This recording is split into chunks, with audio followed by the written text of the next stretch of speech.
Hi, everybody. This is Radio Free Mormon along with Bill Reel, and welcome to Mormonism Live. Good evening, Mr. Reel. I hope you're well. I am so good. And tonight, I think I'll be even better as we go along here. We are going to review the debate that Bill Reel, our very own Bill Reel, was in here a couple weeks ago with a guy named Robert Gurr, Gurr. And the subject was Mormonism.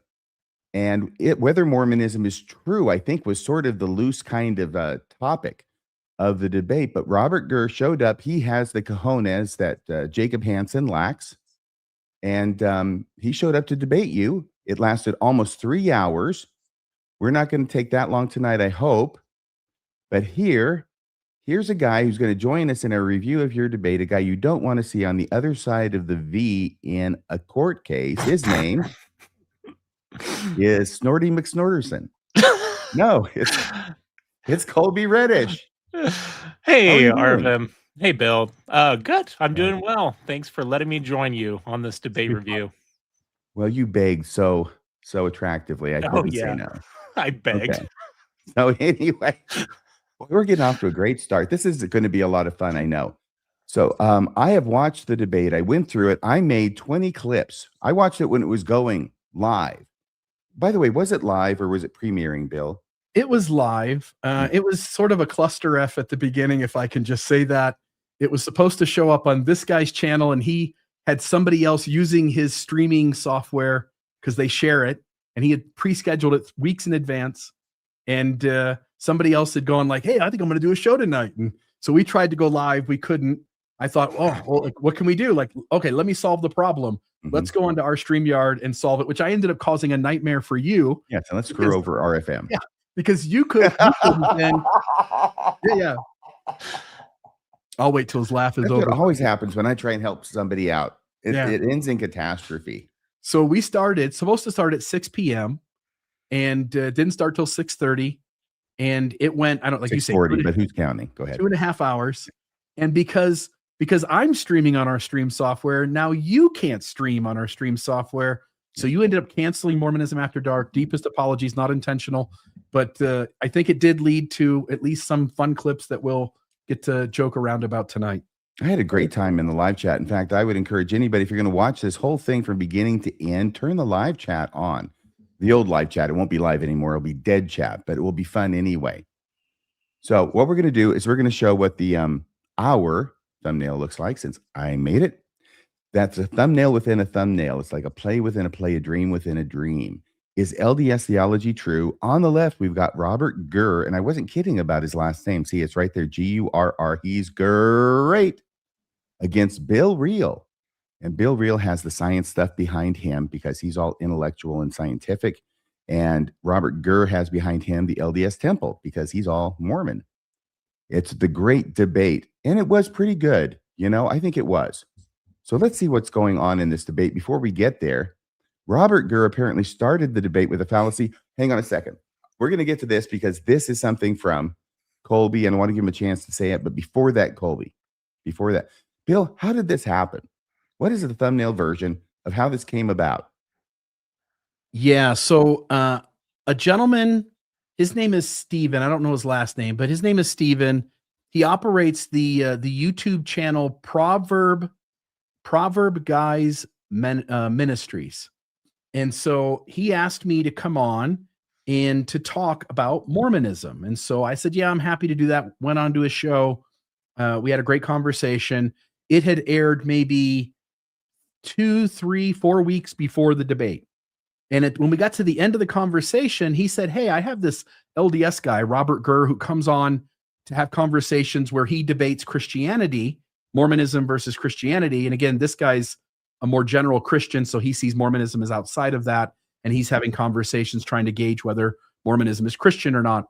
He said, would you ever be willing to engage? And I said, I'm happy to engage on your podcast with a Latter-day Saint. I don't really like debates. You've heard me give that spiel before. I won't do that here. I said, and I said, the other problem is that the other side often wants to choose what they want to talk about. And this conversation really does need to be formed around the issues that demonstrate that Mormonism isn't true. In other words, when you're trying to figure out whether Mormonism is true or not, it really should be up to the critic to pick the strongest issues, not for the apologist to pick the weakest issues. So when the critic picks the strongest issues, Book of Abraham, translation, Joseph Smith's polygamy, again, topics that I picked, it gave me a chance to sort of walk through those issues. And what I thought would happen was I would lay out those issues, and Robert Gurr would then respond in real time to those, allowing back and forth questions. As the format got discussed early on, it got sort of messy. And so Robert's like, I want to cover these things. Bill can cover those things. And then we'll have a conversation after where we get to sort of push back and forth against each other. And that's what it turned out to be. Right. It was supposed to be, was it 10 minutes each on something? You got to speak for 10 minutes. He got to speak for 10 minutes. Then you 10, he 10, then you 10, he 10. 15, but yes. Was it 15 each? Three times alternating. And then you opened it up for a more back and forth kind of discussion without those parameters, right? Yeah. Okay. That's really interesting. Now, Doyle's fallacy, Colby wants to talk about this. I think it's important. It's a little disappointing for me because it has to do with one of my heroes, Sherlock Holmes. But here it is anyway. Tell us about Doyle's fallacy and how it is that Robert Gurr started out the whole debate with this. Yeah, so I was watching this live and pointing this out in the live chat, Bill, but Robert Gurr started with this quote. I just snipped from when he talked about it. I didn't need to show him reading it, but he started with this quote from Sherlock Holmes, which I'm not sure Robert's aware, but is a fictional character. Sorry to let the audience down if they didn't know this. But he started with this quote that comes from a Sherlock Holmes story. When you have eliminated the impossible, whatever remains, however improbable, must be the truth. And I got a real kick out of this because this is known as Doyle's fallacy, or the Holmes fallacy, or the Holmesian fallacy. It's a form of fallacious reasoning, because if you believe something is true simply because you've eliminated all the alternative explanations, thinking that they're impossible, you may not have actually considered all the possible alternative explanations. Now, I will give Doyle, Arthur Conan Doyle wrote Sherlock Holmes, created the character. I will give Sherlock and Doyle a little bit of a break, because when you're solving crimes, you generally are going to know all of the possibilities. And so you can use that process of elimination. When you're dealing with things that are as unknowable as religion, I always get a kick out of when people use this. And so it was very funny to me that Robert started the debate with a fallacy. He turned back to it like at least 10 times in the back and forth and in various parts of the debate. He used it as like his through line and his theme. And the fact that his through line and theme was based on fallacious reasoning was really funny to me. And one last little fun. Oh, I'm sorry. Go ahead. So basically his sort of position, though I'm not sure I saw it in action, was I'm going as impossible sounding, as unlikely sounding as Mormonism is, I'm going to eliminate and show as impossible the other possibilities, right? Right. And by so doing, I will prove Mormonism true. And I'm not sure he did that either. I was going to say, in theory, that is what you would use it to do, but he didn't. I don't even think he approached doing that. Even looking at the thumbnail, when you had it up on that first slide, it says underneath Robert's name, defending LDS theology. And I'm not sure there was a whole lot of defending LDS theology going on, if I'm honest. But the one last thing I wanted to comment on about Sherlock Holmes that's just very funny to me, especially when you've got a Mormon apologist using it, is a lot of people might not know this, but Sherlock Holmes' first appearance, if you'll go to the next slide, is in one of Doyle's stories in 1887, published under the name of Study in Scarlet. And actually, the bad guys in the story are Mormon Danites. He makes a big point about their violence, and they are the bad guys of this story. So it's very funny to me to see a Mormon apologist using Sherlock Holmes' fallacious reasoning as the through line of his entire case in a defense of Mormonism, when Holmes' first appearance is very critical of Mormonism and of its theology. It comes from an early, still late 19th century, I think, but an early anti-Mormon book. That's where the quote is from. It's from an early anti-Mormon story. That is ironic. You're right. Yep. Just funny. Thank you for bringing that up. I wanted to bring up this quote, Bill, and I hope you're seeing this for the first time because I like seeing you blush. This was a comment that someone named Teen25 had made about your debate. And this is what they said. This is like watching a football game where one team decided to play in a goal line defense the entire game, and the other team just passed deep and scored on every play. Wow. Yeah, as a Cleveland Browns fan, this is sort of the opposite of what I normally experience. So this is Yeah. great. There's a whole new world. That's fantastic. So now we're going to go to the first clip. This is going to be Joseph Restored Gospel. Nobody else was teaching. This is Robert Gurr, who will be speaking here. And he's going to say, he's not talking about the temple endowment. He's not talking about anything unusual. He's talking about faith, repentance, baptism, and gift of the Holy Ghost. And that this is a gospel nobody else was teaching that Joseph restored. I believe that's what he's going to say here, which I think is remarkable if I'm understanding him correctly. You will let me know, please. It's from 2835, timestamp, to 2952. Let me bring it up here and see if we can hear it. Joseph Smith restored doctrines the earliest Christians actually taught. He began the restoration by declaring something that was both simple and revolutionary for his day. We believe that through the atonement of Jesus Christ, all mankind may be saved by obedience to the laws and ordinances of the gospel. And then he defined those ordinances very clearly. Faith in the Lord Jesus Christ, repentance, baptism by immersion for the remission of sin, and the laying on of hands for the gift of the Holy Ghost. Now, these were not just vague spiritual sentiments. These were concrete steps, a pattern, a sequence, a covenant path. And what is remarkable and often forgotten is that in Joseph Smith's day, this was considered radical. The Christian world around him had long abandoned this structure. What? Baptism was no longer tied to repentance. Priesthood authority was no longer tied to ordination, and salvation was no longer tied to obedience. But it was faith alone. That's all they taught. Joseph Smith did not innovate. He restored the original Christian formula, the same formula taught by the New Testament apostles and practiced by the earliest disciples. Okay, so I put that at 1.25, and I'll continue to do that throughout. We've got a lot of clips to get through, and one of them is rather lengthy. But I just wanted to say, I thought that was so remarkable when he said that, because I thought that not only is that not true, that can't be true, because Alexander Campbell came to mind. And I know we had this discussion, Colby. We'll recreate it here for the audience. Alexander Campbell came to mind because he, through his study of the Bible and his attempt to restore early primitive Christianity through studying the Bible, had come up with the same first principles and ordinances that Joseph Smith did. I don't know if the Holy Ghost was by the laying on of hand, but it was definitely faith, repentance, and baptism. Okay. Right. And then I started looking it up, and I thought, I'm not even going to bother with this because I got too much to get through and all these other slides I've got to make. But guess who leapt into the breach there? Someone who thinks a lot like I do. Let me take that one down. That was the wrong one. This is the slide. And here it is. What am I wondering I should appear but a slide made by Colby? That's right. And actually, audience, what RFM said was I wasn't going to waste my time doing an entire slide on that. Right before I said, can you please go to the next slide and see how I wasted my time?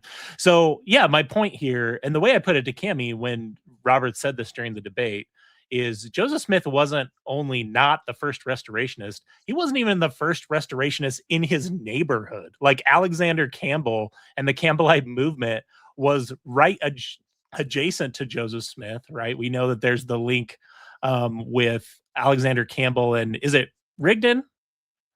Yes. Or Cowdery? I thought it was Rigdon. Okay. Just making sure. For some reason I was having a senior-ish moment, solidly middle Solomon aged moment. Spaulding was a pastor in the church in the town where Oliver Cowdery lived. Poultney, Vermont? Thank you. But yeah, you can see right there, that Alexander joined his father's movement, which was known as the Restorationist movement. This Joseph Smith, again, Robert is not just wrong. He wasn't even the first restorationist in his own neighborhood. Like I said, I pulled this from one of Alexander Campbell's books, Christian Baptism with its Antecedents and Consequence, 1851. This was just where I found the clearest statement of him linking faith, baptism, and the things that Robert was talking about. I think one of the ironic things is Mormons are often in this like double bind where they want to fit in with normal Christians. So, and we talked about this on Saturday when we talked about Jacob Hansen, RFM. they want to fit in with normal Christians, but like even if you take Robert at what he said at face value, then Joseph Smith was teaching a new gospel. He literally called it an innovative gospel. And it's like they don't want that because they know that's heretical and offensive to normal Christians. So it often Galatians just leaves chapter them, 1. yeah, it just leaves them in this weird double bind. But yeah, my point here is just what Robert said is just demonstrably not true. And even though I pulled this book from Campbell in 1851, Campbell was teaching these ideas before Joseph Smith Yes. organized the Church of Christ in 1830. So Yes, and it was Alexander Campbell who read the Book of Mormon when it came off the press. He was very much in the neighborhood, and he read it. He's the one who made the quote about how the Book of Mormon answers all of the disputes and controversies going on in this neck of the woods. right. And he knew because that's where he lived. That was what he studied. All right, we're going to go to, oh, Bill, you were in this debate. You want to say anything about this?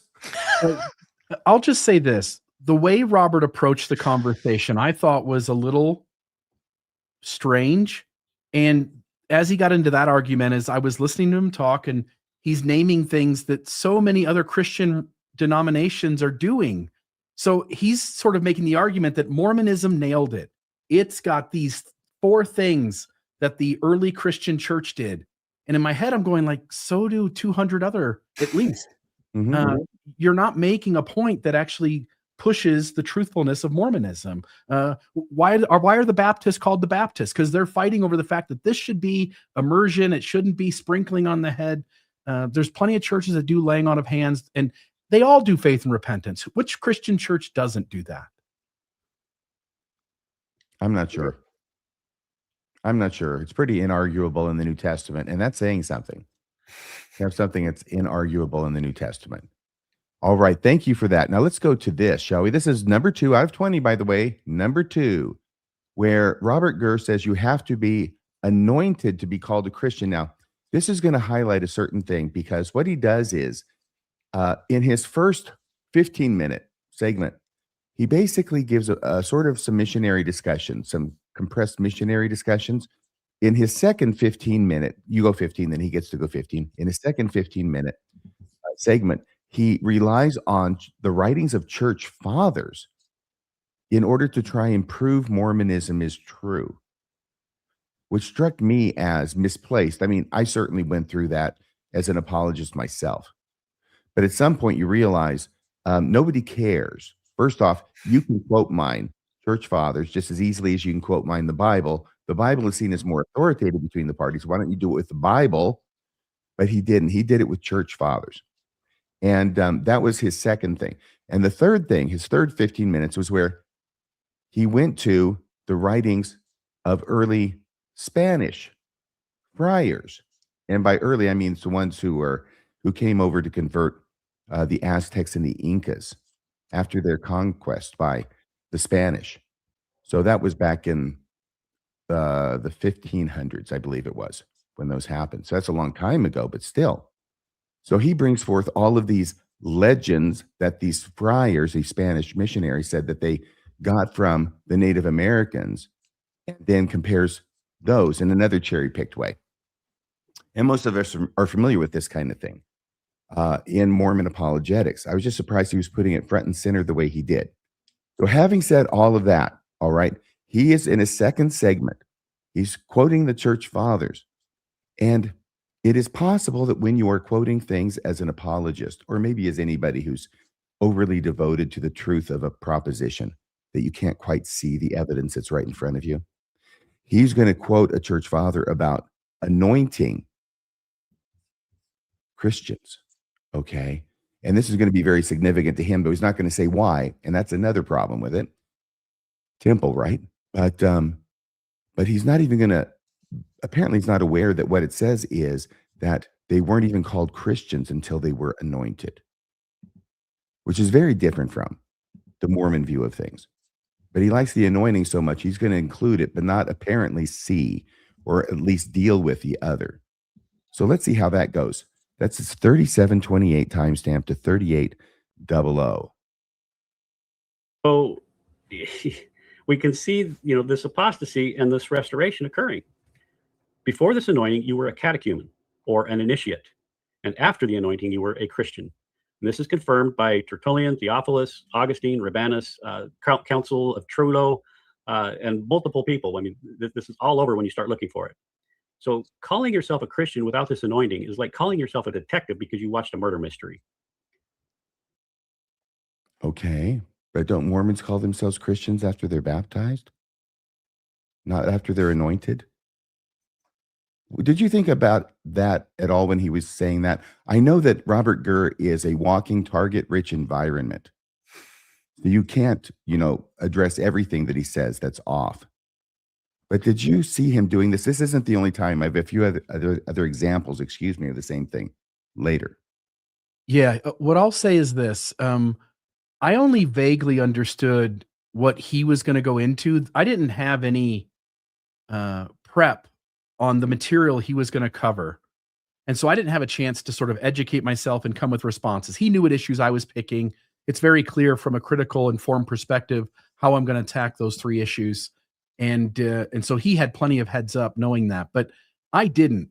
In this particular issue, I'm not an expert in this field, and I'm sort of reminded that Robert appears to me to be the kind of Mormon who's debating an evangelical in like the 1990s. Mhm. And so how he approached me in a conversation, I thought was very different than what would be the best approach at tackling a conversation with me. He seems, his Mormonism and his Mormon apologetics seem much more catered to sort of 1990s debating evangelicals. You're muted, RFM. Colby?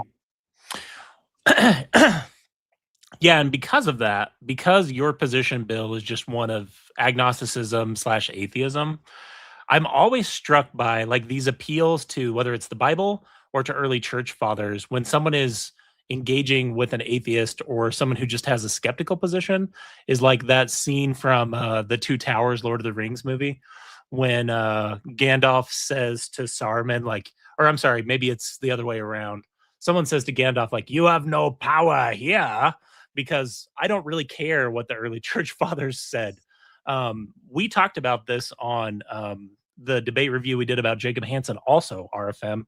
It is obvious that when Mormons go to the early church fathers to vindicate their beliefs, they are quote mining, because those guys weren't proto-Mormons. And if you need citation for why they're not proto-Mormons, go watch the video from Saturday where RFM and I play a clip from Dan McClellan making this point, who himself is a believer in some way of the LDS claims, and says, like, the early church fathers were not proto-Mormons. They didn't believe in the temple. They didn't believe in the endowment. They didn't believe in all these specific Mormon doctrines. So what they're doing, what these apologists are doing, Jacob and Robert both, is they're looking for the same words that Mormons use today, and then they're reading them in the context in which Mormons read them today and thinking that they mean the same thing, but they just don't. And that should be pretty obvious because those guys were Catholic. Yeah. It's the most flagrant kind of quote mining. And actually, according to the Eastern Orthodox Church, which continues to believe in theosis, it's not the same thing at all. It is not mankind can become gods. Can I say one other thing here, which is the church fathers, it goes to the point that you're making, Kobe. The church fathers are somewhere in like 35 AD to like 250 AD, right in the middle of when the great apostasy is happening. If many of what those guys said would be used to support Catholicism, to support other early Christian religions. And so, as you point out, you have to be very selective about what you grab. Most Mormons would see, if they, if they understand their theology right, would see that as a very shady way to get your theology anyway, because the great apostasy is in the middle of happening. Who knows what's corrupted and what isn't? You're leaving off to the side the things that do not substantiate your claims, and you're picking the 4 or 5 things that these guys said that you go like, oh, there's the appearance of Mormonism. It's like taking the Dead Sea Scrolls and going, there's Mormonism. And any of us who have spent any time with the Dead Sea Scrolls recognize that there is essentially zero Mormonism in them. It was just a gimmick that the church used and its apologists used in the 1990s to say, look, there's this one thing that overlaps. It's like the crocodile god Sobek, and here's this one parallel, and making it look like it's evidence. Oh yeah, it's even worse. I mean, you paint a grim picture, but it's even worse than that because the church fathers are much later. You've got the scriptures basically, and some apocrypha, which take up the 1st century, and then after that, you've got the apostolic fathers, and after which is supposed to be the generation after the original Christians, and then you get into church fathers. So it's way out there, but that's what he's quoting, and that's what this fellow was quoting too. So I don't know why or to what purpose. I think the one last thing I'll just say on this to what you just said, Bill, is I think one of the strongest arguments for the atheist / skeptic agnostic position, depending on which definition you want to use, is actually the argument from divine hiddenness, which is the idea that especially Christianity offers this model of God that wants a relationship with us, right? In Matthew, we're taught in the Sermon on the Mount that God looks to us like a child to a father relationship, right? If ye then being evil know how to give good gifts to your children, how much more can your Father in heaven give to you who is perfect? Well, while he is perfect, I mean. And underneath all of those Christian claims, whether they're Mormon or normal Christian claims, is this belief in some form of spiritual knowing. And whether it's through the Holy Ghost or through confirmation to prayer, is this idea that you can receive truth from God and know for yourself the truth of these things that you otherwise can't know. And when you look at whether it's the early church fathers or whoever, the fact that there are so many different opinions from so many different Christians on questions as essential as like, what is God's nature? Trinity, no Trinity. How exactly does salvation work? How does exaltation work? From my perspective as like a skeptic, I just am sitting here going, how in the world am I supposed to figure this out? Like just as a sheer matter of probability, it seems like everybody should expect damnation under that model because I don't know. RFM, go ahead. It's not a good plan, like Tony Stark said.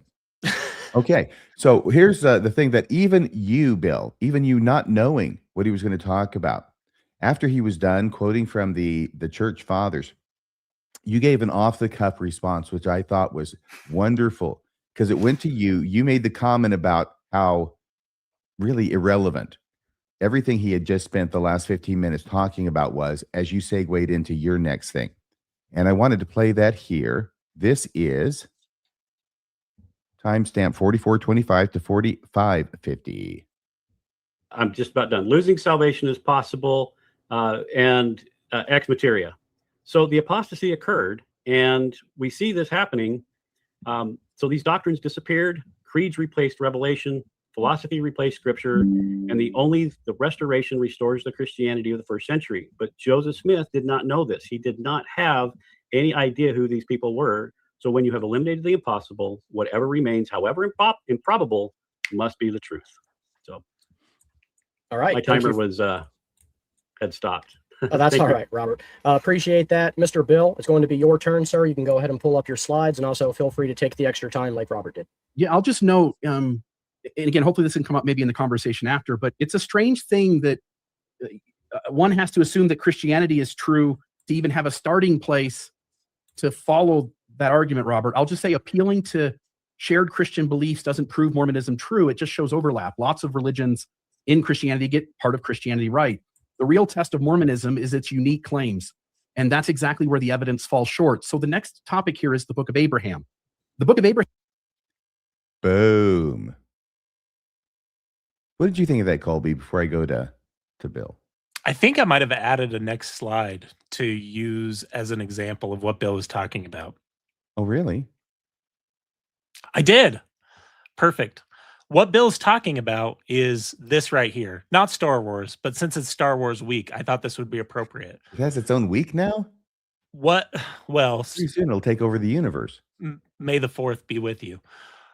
What I'm saying is Mormonism is a development and a response to Christianity. Like it comes after Christianity because of the way time works. If Robert watches this, I'm happy to explain how time works.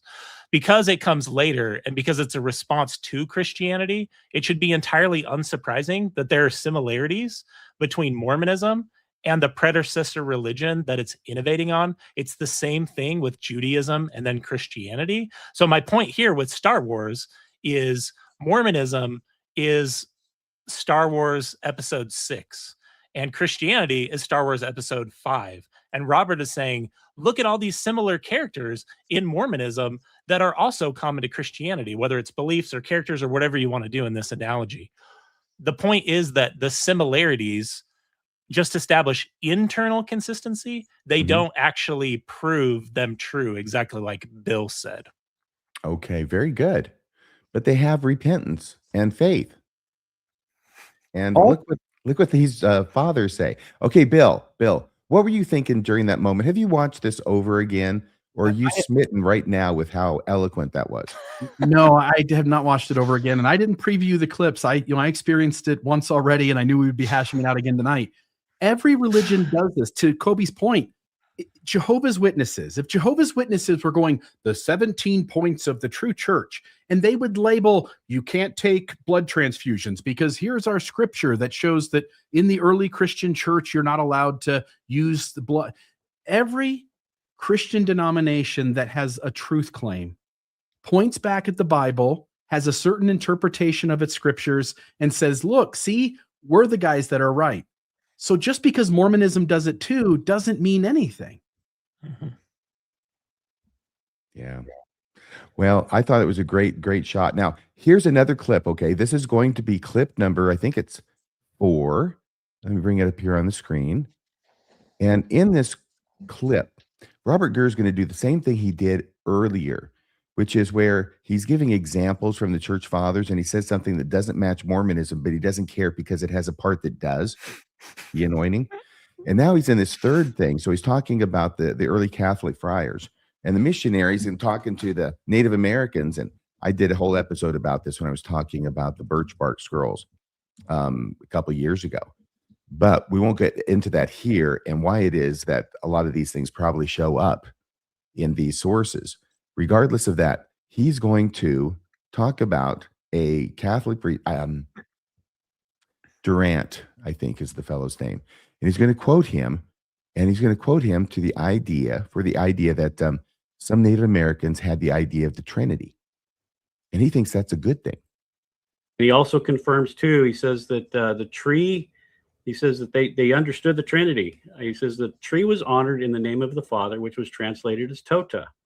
Thus we know that they were revered the Father, the Son, and the Holy Ghost, and called them Tota Tolpiltson, which is one of the names of the 3 previously mentioned, and Yolometal.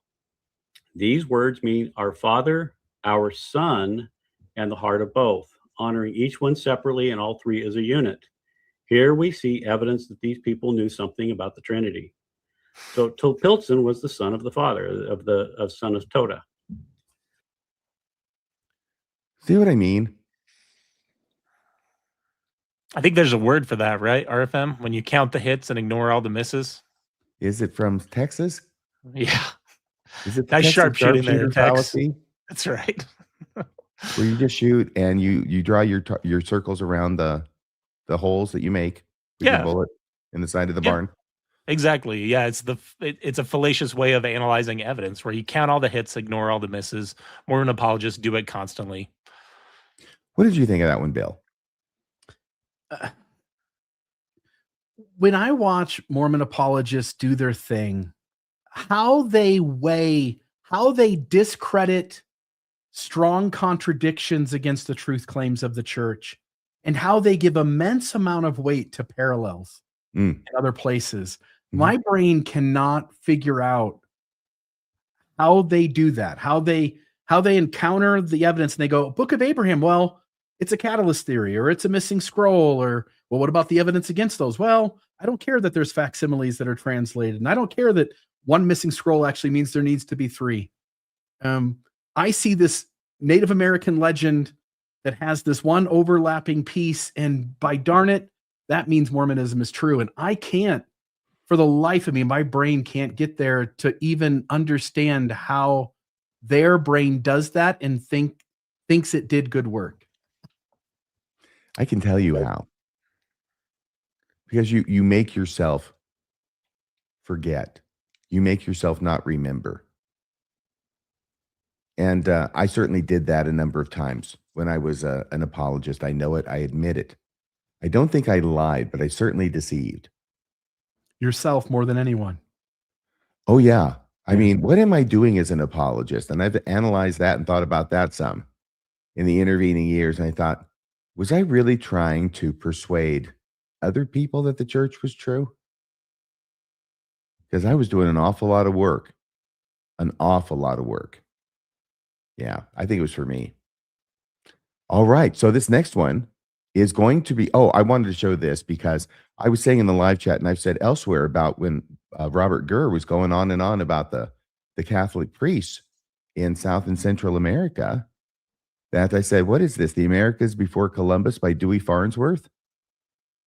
And that was the one I had right there. That's the guy. I had that one. It was the paperback version and all the little black and white grainy photographs and all the quotes from all the friars and saying all this stuff about how the Native Americans believed in the Tower of Babel. They believed in Moses and the Ten Commandments. They believed in the flood. Those were the three main things that they kept saying they believed in, according to the Spanish friars anyway. So that took me back when he was doing that. Now let's go to this next one, because once again, I think Bill did a great job here. So great that I want to celebrate it by playing this clip. It's from 1:12. We're past the 1 hour mark. 1:12:50 to 1:14:32. It's clip number 5. And I call it Bill Trashes Bob's use of parallels. You were just talking about parallels, weren't you? Well, here's what Bill says about Bob's use of them. So we have the record here. We know that from beginning to end, we have a loving God who revealed himself. We have the Christianity that matches. We have the Mesoamerican preserve the same pattern. And when you converge all three of these, the restoration is what remains. So thank you. All right, thank you for that, Mr. Robert. Mr. Bill, we'll go ahead and let you put your final presentation up. And as soon as you begin speaking, I'll start your timer. Yeah, I'll just note here, if shared themes and parallels are enough to establish truth, then the Epic of Gilgamesh, which predates the Bible by centuries, would have to be accepted as true on that basis alone. After all, it contains the same detailed flood structure, divine destruction of humanity, a chosen man warned in advance, and ark-preserving animals, birds sent out to find the land, a post-flood sacrifice, and even divine regret afterward. It also dates earlier than the global flood narrative of the Bible to 2100 to 1800 BC in Sumerian poems.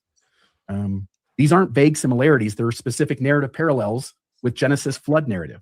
But that conclusion is clearly unwarranted, which exposes the flaw. Overlap doesn't establish historicity. What does establish historicity is looking at the truth claims of Mormonism and seeing if they hold up. In this last section, I want to talk about the character and ethics and morality of Mormonism's founder, Joseph Smith. If we're trying to... You did it again.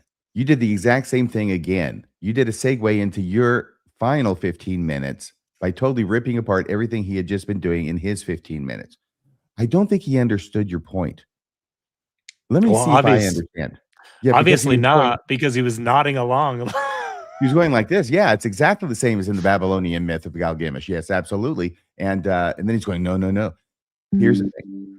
If I understand you correctly, what you're saying is his argument about parallels, if it is correct, would have to also make the Epic of Gilgamesh scripture, because there are overlapping stories in that as well. It makes the whole thing scripture, not just the overlapping stories. Do I understand that point correctly? And Gilgamesh is older. So it's one thing for you to go, I know the Bible's true. So somewhere off in the other, in the world, somebody started this other narrative about the flood story, but they're just teaching a truth that's in the Bible. Well, no, you're selecting how the game's played. The way the game is actually played is you go to the oldest source and you assume that anything that came after it that has heavily collaborating theme, heavily themes that are deeply connected to the earlier source, it's the later source that's doing the direct borrowing. That's how critical thinking works. And by his standard, it's not that the Bible's true, it's that the story of Gilgamesh is true. And we all know that's absolute nonsense. No, but those parts in it are true, because the truth has been had ever since Adam. There was an apostasy. It's dispensationalism all over the place. And those truths remained and got adopted into the Epic of Gilgamesh, whereas the wholeness, or to quote Jacob Hansen in his debate with Ali Beth Stuckey, the fullness of the truth was restored. Is in the Bible, and that's why he's nodding his head, like going, "Oh yeah, absolutely, it's in there." He thinks that is a mark of truth for the gospel, or at least those Old Testament stories, that they appear in the Epic of Gilgamesh. Yeah, and it's almost certainly what it really is a testament that myths have common themes. Star Wars, you just had up, shows the hero's journey. And Joseph Campbell has done such extensive work showing how our human brains, without knowing the concept of the hero's journey, will continually play out the hero's journey. Common themes show up. And global flood stories exist all over planet Earth in various cultures. And for you to go, well, yeah, they have it, but that's not the name of the guy. That's not the name of the ship. That's not the kinds of animals. They have it, but it's not the name of the guy, the name of the ship, or the animal. But this one over here, that's the name of the guy. That's the ship. That's the animals. It's just not critical thinking. No, that's a good point. Hey, Colby, did you have any thoughts about that? Well, no, I was just going to point out again, the confusion on Robert's end, Bill, is again because of the way that time works. Because the Epic of Gilgamesh, we know, dates earlier than the Genesis flood account. We know that you at least have to consider the possibility that they're just riffing on this earlier narrative. And we see that all throughout history. Not just riffing on religious ideas, but just riffing on the same ideas. One of the things that you and I talked about in the Light and Truth Letter response series RFM that was very similar is looking at parallels between Korihor, the Book of Mormon's narrative about Korihor, and Thomas Paine's Age of Reason, which we know that the Smith family had a copy of. So I think the other brilliance in what you had done there, Bill, is it's pointing out a difference in methodology. It's helping the audience see there's this phrase that Carl Sagan used where he taught his daughter, it is dangerous to believe things just because you wish them to be true. And the entire debate, methodologically, what I saw Robert doing is picking and choosing the hits from all across time, from all across different cultures. And what that is a hallmark to me of is someone who needs this narrative to be true so much that they will find any evidence that will fit, even if that evidence introduces its own problems or makes absolutely no sense in the narrative. When you see Robert, like, he was literally nodding along with you as you're talking about the similarities, doesn't realize the point you're making. And then when he does realize the point you're making, starts nodding no instead of nodding yes. That to me is someone who has fallen prey to what Sagan is talking about, the idea of confirmation bias. He is so desperate to confirm these beliefs that he will find any evidence he needs, even if it makes absolutely no sense. Can I say one more thing? Of all the things Robert said during the debate, him pointing out the parallels in Native American stories is the one that was most interesting. And that's the section here, correct, that we're talking Yes. about? It's the one that's most interesting to me. It's the one where my there's still a part of my brain that's Mormon that goes, isn't that interesting that there are these Native Americans who have these parallels in their stories that match up with Mormon, that they're essentially have remnants of the history of the Lamanites and Nephites, and they're passing it along. And I don't know exactly what to do with that. I'm going to acknowledge that certainly across all kinds of stories, there are some parallels. There are some things that are interesting. But how much weight a small, minor, interesting parallel should have in your brain versus the fact that we have the Egyptian, Joseph said it was the writings of Abraham written by his own hand, and it obviously isn't this. And that one gets so little weight, and the other one gets so much, and you're like, I don't know how you got there. Again, I understand how you got there, but I don't know how you got there. My brain doesn't do it that way anymore. Well, I will tell you, there's good answers for that, and I go over some of them in a show that I did. It was the one about Chief Midiga, who's trying to thrust himself into the news again on the coattails of John Dehlin and getting sued. I understand, but we'll see how that goes. Nowhere, I think. But yeah, there actually are, and I didn't come up with them myself. It was Tom Murphy who told me about them. So there are very rational reasons which would not occur to me without some help from somebody else who knows more than I do. I So I'd just, can I recommend that. also Yeah. can I also just comment that I don't know Robert's professional training, but I feel pretty safe in assuming that he is not an archaeologist or a historian of Native American cultures. And I would just be remiss if I didn't mention how Mormons get so offended when people speak about their culture and their religion. Like Mhm. we saw this in response to Secret Lives of Mormon Wives. And it doesn't matter if it's ancient Hebrews, ancient Native Americans today, ancient Egyptians. Mormons do this all the time where they take other people's stories and other people's history and they appropriate it. I don't know any other word for it, not trying to be offensive to people who believe this, but I just think there's a real problem with basically telling native cultures that this is your history and your history is this religious narrative, especially considering like Bill said, all the disqualifying evidence. Yeah, I'm not sure that Zelf the Lamanite would agree with you on that, Colby. Oh, We'll have wait. to ask Oh, wait. Onondagas. Oh, wait, I guess he would. You were saying about Onondagas? Onondagas, yeah. Yes. That's one thing you can say about Onan. He's got a heck of a dangus. Thank you. I'll be here all week. But let's go to this next clip, shall we? Which is number 6. He's going to lean heavy into the translation versus revelation.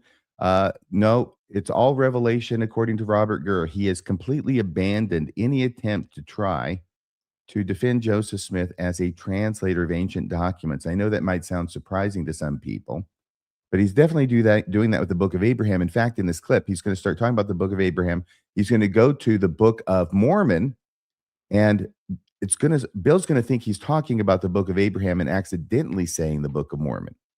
And he tries to clarify that. And Robert Gurr says, no, I'm talking about the Book of Mormon. It's all revelation. Okay. So this is something, it's 129.00 to 131.06. This is how that goes. By the way, this is something that Bill had predicted years ago, and I wanted to address that here in a second.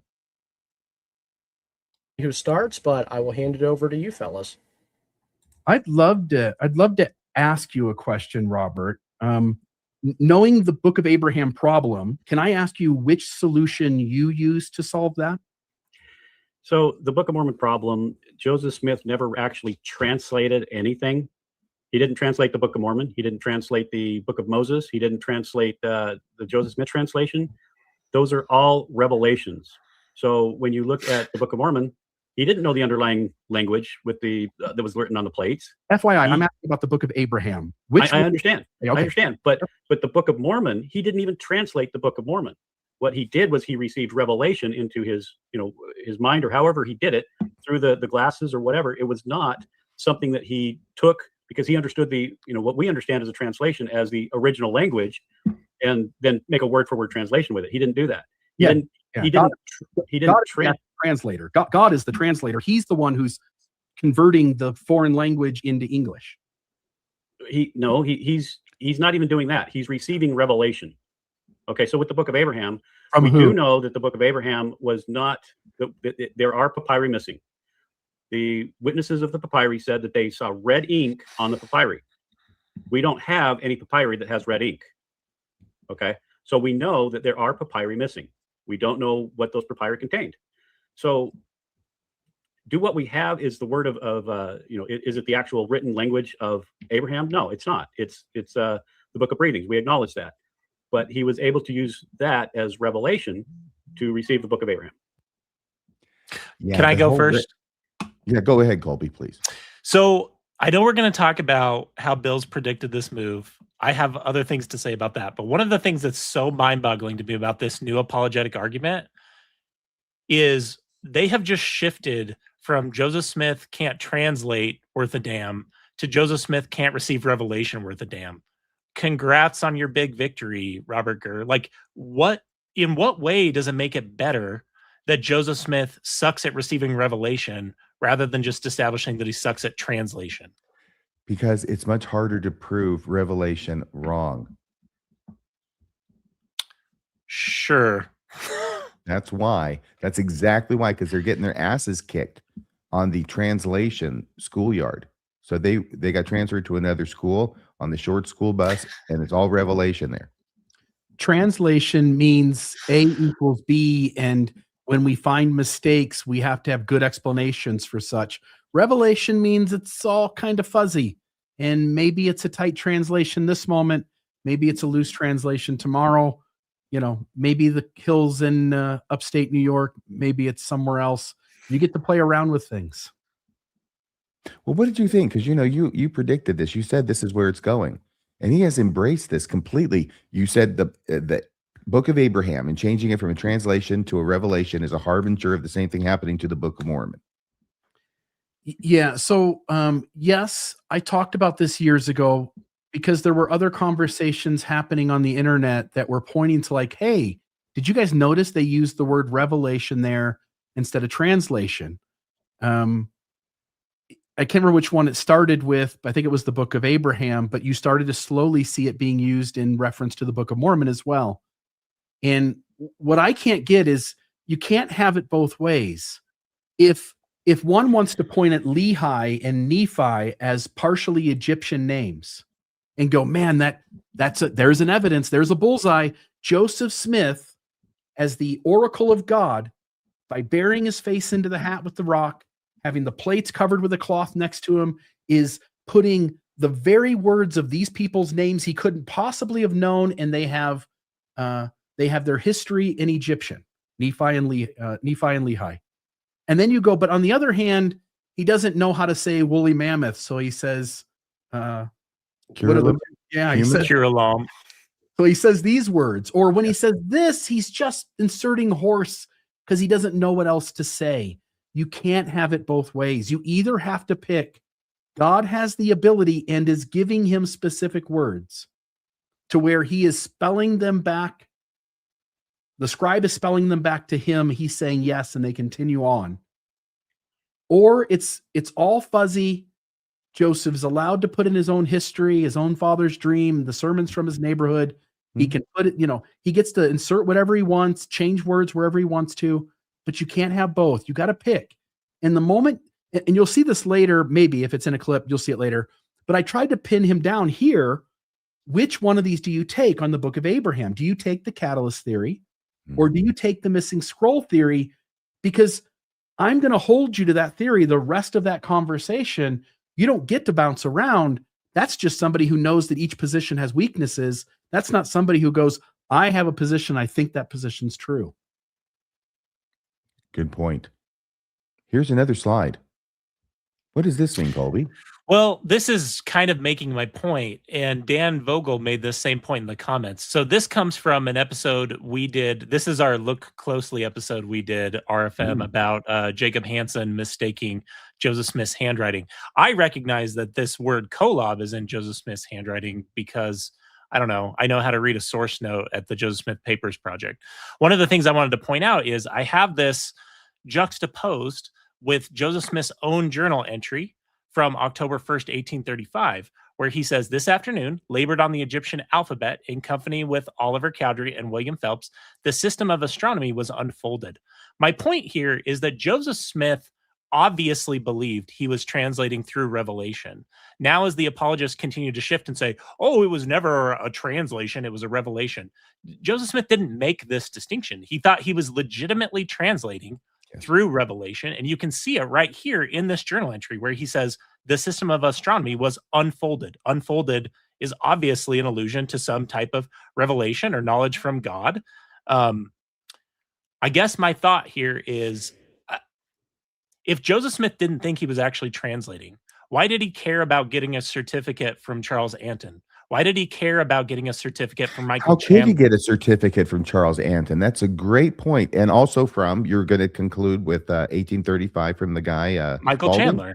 Chandler. No, Michael Chandler. When Chandler sells them the mummies, which, by the way, Chandler had no one had any way in that day and age to actually say whether the translation of Egyptian was correct. When someone tells you something that they almost certainly can't know and tells you they know it, run the other direction.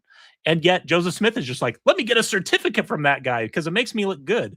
Like Bill said, you can't have it both ways. Joseph Smith obviously believed he was actually translating. And so then what you're left with is Okay, so Joseph Smith didn't understand the process at a basic level. He didn't understand what he was doing, but I'm going to trust what comes out the other end of that as being a legitimate revelation from God? Like, excuse me, pull the other one. Like, why in the world would anyone believe this? Can I say that differently?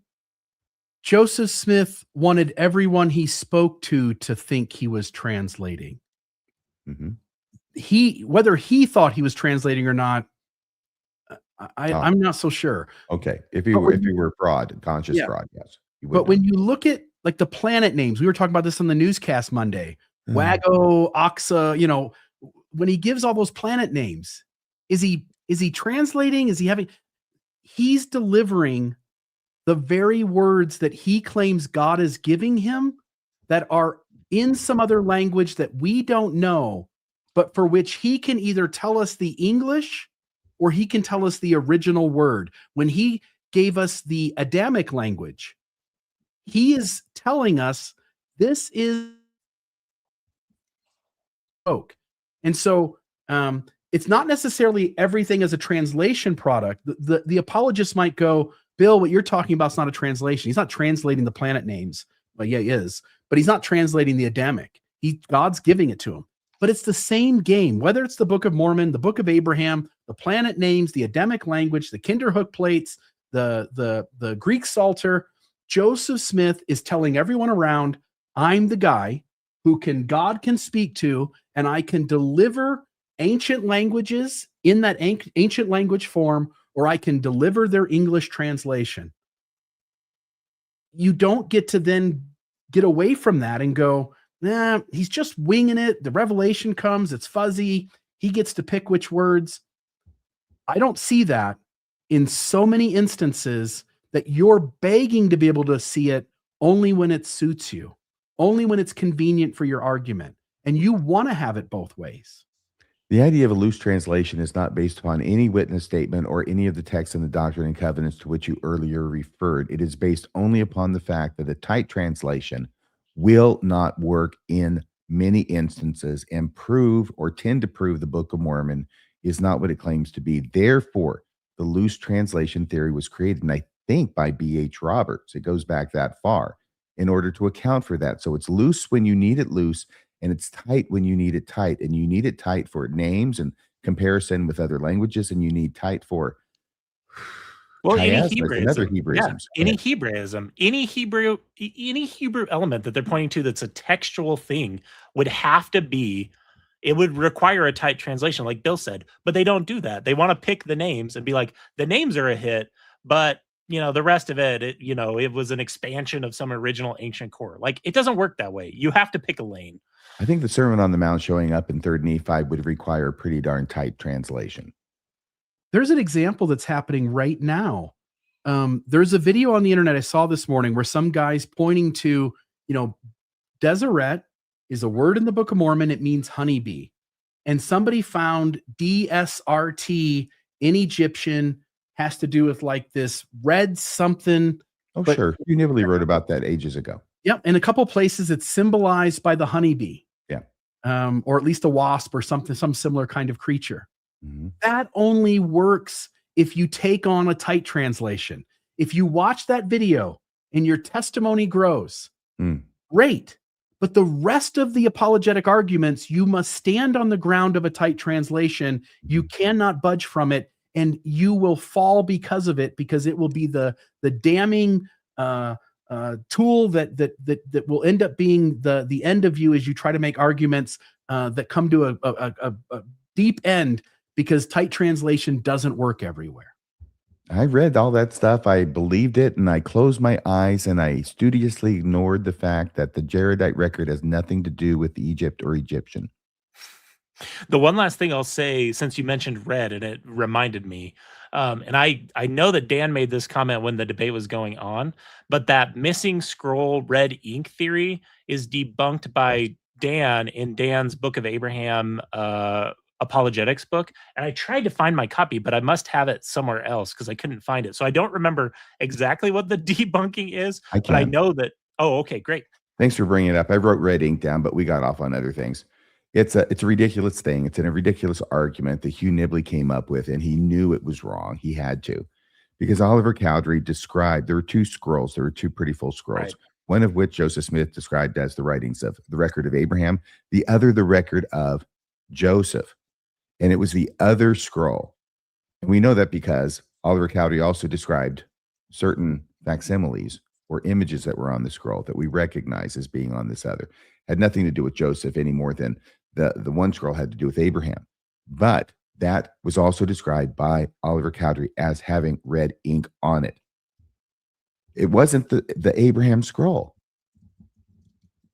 It was the other scroll. That's why we don't have anything with red ink on it. It's because we don't have that scroll or any or fragments from it. Maybe we have some fragments, I'm not sure, but nothing with the red ink. So what they do is they fudge the language and they pretend like the red ink is used to describe the scroll that Abraham was taken from.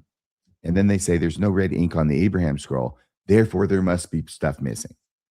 Yeah. The other problem is you have Oliver Cowdery saying that about the red ink, correct? And Virtually positive. If Dan Vogel wants to correct me in the live chat, please go ahead. no, I think it is Oliver Cowdery, who is also the same person who tells us how many scrolls we're talking about. Yeah. And he's one of the witnesses that limits us to knowing that it's what we have in our possession or knew existed. It's how we know there aren't extra pieces, at least in part, is because of Oliver Cowdery's witness statement. Very good. Okay. So that's an interesting thing. Thanks for bringing that up. I had made a note of it and then forgot to. Sure. Let's go over to this one. Oh, this is where Bob pivots. Okay. I'm going to play this clip because this was a changing point in the course of the debate. It's slide number 7. It's a timestamp 134:04 to 134:50. You're halfway through the debate. You're into the part where you're discussing back and forth. It's not so formally structured. And Bob pivots now because he's getting his ass royally kicked on the subject of Mormonism, and you're the one who's administering the royal kicking. So he decides, this is getting too hot for me. I need to go somewhere else, and I need to try and put Bill on the hot seat. So Bob pivots to asking Bill about atheism. And frankly, as soon as he did that, I and just about everybody in the live chat was going, he's pivoting, he's changing the subject. Don't let him get away with changing the subject. And you ended up letting him getting away with changing the subject, and you pursued it further for quite a while, actually. Now, on the one hand, I thought that led into some very interesting moments. But on the other hand, when this is over, Bill, I would like to ask you, because look, I know you. I know you know what he was doing as surely as I knew by looking at him, what he was doing in real time. And I'm going to ask you why you allowed him to do that and what you hope to accomplish by doing it and whether you felt you succeeded. Afterward. So the Egyptian papers, there's actually evidence that those are a glossary of what the Book of Abraham was and the translation process. So I can't confirm that because we don't have it. Is it convenient? Yeah, it's not falsifiable. It's not. But we don't do that with all faith things. But with all faith related issues, we have to take certain things on faith. So my question to you then is, so you're an atheist, and I wanted to ask you at the very beginning. I asked, what level of criticism have you used to verify your own belief, your own worldview of atheism? Yeah. Yeah. So you're an atheist, kind of out of the blue. So what were you thinking then, Bill? The way the debate was structured, Stephen gave each of us the freedom to go into 3 different topics of our own, and we would both have the freedom to ask each other questions. While I'm there to try to figure out whether he can defend Mormonism or not, I owe it to him that if I'm going to ask him questions and he's going to answer them genuinely, then I have a responsibility to answer his questions genuinely. So as he asked about me investigating atheism or coming to the conclusion about how would I know which religion is true or not true, I thought I at least owed him some time spent trying to address his questions, even though I knew that it gets as far away from being able to investigate Mormonism, and it just spends the time. It's the thing I know that Jacob Hansen, for instance, is great at this. Jackson Washburn's another one who's fantastic at this. You sit down with Jackson or Jacob, it's pre-scheduled to be a 2-hour conversation. They know they can spend an hour and a half of that way off in the weeds and avoid having to address anything that you want them to address. I felt like I owed him answers to his questions without being dismissive or deflecting, and trying my best to incorporate where he wanted the discussion to go as much as I did. Wow. That's pretty nice of you. That seems decent. What do you think, Colby? Well, there are lots of definitions of the term atheist. So it's always very surprising to me to hear people describe it as a worldview. In my view, the word atheist, like if you just break it down into its component parts, the word a means without, and theist means you lack belief in a god. I think there are different scales. Like Dawkins is the one who famously came up with like the 7-point scale, right?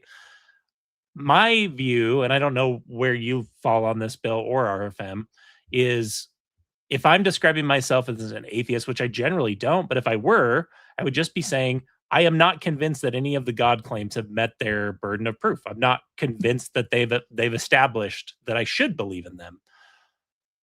The idea that like you have to explain that worldview is just so weird to me. To me, it demonstrates the projection that's going on. There have been a number of times where I've had conversations with some family members that are still believers, and they'll come after, whether it's like the two of you, it's usually John DeLynn. They'll always go after John DeLynn and accuse John DeLynn of making money or of misleading people through his, podcast logo, which always just cracks me up. But the reason they're doing that is because in their worldview, they've got a guy, and that guy's reliability is central to their entire worldview, right? And so they think that my worldview works the exact same way, when in reality, it's just like, actually, John's just a friend of mine. He's not like a person that I subscribe to like everything he says. Mm-hmm. But they don't, it's like they don't understand that. And I was seeing the same thing from Robert asking Bill, like, well, how have you vindicated your worldview? And it's like the worldview that we're talking about today, which is just that I don't believe Mormonism is true. I don't know, just like critical thinking and skepticism. Like, what exactly are they thinking needs justified? I guess is always my question. Great points. Let's go to the next clip. It's number 8.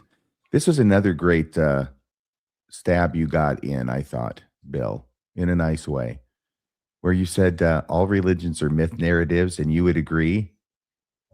You do one more than you. That was so good. I think I know what you were riffing off of, but this was a highlight. Question and move on. I'll say, yes, I'm an atheist. When people want to have a deep conversation, I'll say I'm an atheist mystic. I've read the Bhagavad Gita. I've read at length some parts of the Quran. I took a religions in the world course at Bowling Green State University. I've looked into various religious traditions, Buddhism, for instance. I studied for about a year. In looking at all of that, what I understand is that religious narratives are myth stories all across the board. And by the way, you would agree, except for one. Outside of Christianity, outside of Mormonism, you would agree that every other religious narrative out there is a myth story. I just go one step further and say that your story is also a myth story.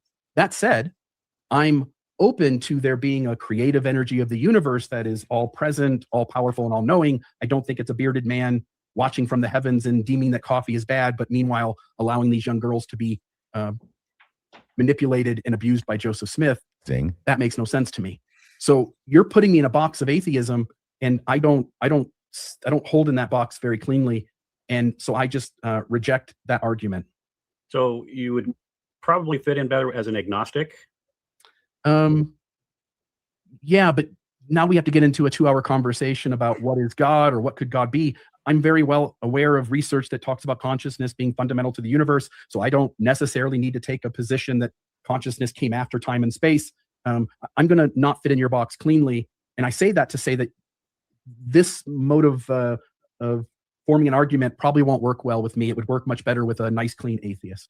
Well, okay. So you see, this was so funny to me because what I see going on in his eyes is he is going after you as an atheist because he's got a certain set of arguments that he wants to use against you as an atheist. But you won't say you're an atheist. Damn it. But you're an agnostic, because now I can go back to my second tier of modified arguments from the first that apply to agnostics.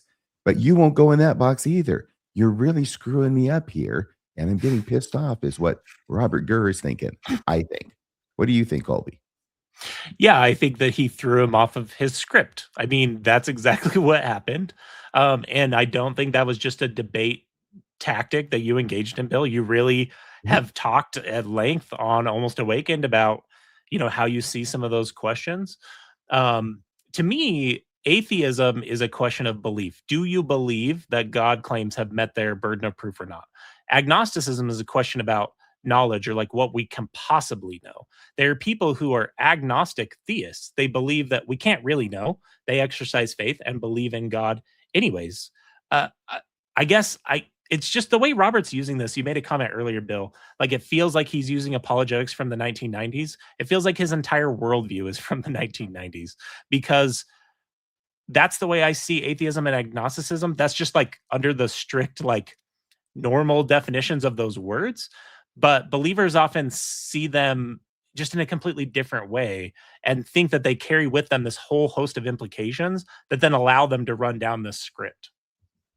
What did you think about this, Bill? Were you aware of kind of what you were doing even while you were answering and what he was up to? Yeah. So part of me is wanting to answer his question honestly and explain to him that the way I wrestle with these issues is such a deep conversation that doesn't fit into the atheist box easily, doesn't fit into the agnostic box easily. But my secondary motivation was to notify him, I'm not going to spend an hour here. This is a useless part of a conversation, because the real question here is whether Mormonism is true or not. Well, it was nice of you not to make it so pointed it in your face then, I guess. Yeah. Something I probably would have done, frankly, but you're a better man than I am. So let's go to slide number 9. Now he wants to get, this is why he wants to get at you. This is the whole atheism bit and then the agnostic bit, because he wants to get you as to what your source is of morality. Where do you get your source of morality if you don't believe in God, damn it? Really? Because you can't have a source of morality unless you believe in an outside being giving it to you. So this, I thought, was a very interesting part of the debate. Let me bring this on screen or on stage and play this. It's from 137:45 to 141:21. So yeah, I guess I at least agree that we are an animal species that progressed along the process of evolution. Okay. So where I'm going with this is that lions murder. Orangutans actually will sexually coerce their females. Yeah, they rape. We have jackals and hyenas who literally torture their prey, and so we have things like deer and elk and all these others that, well, they practice polygamy.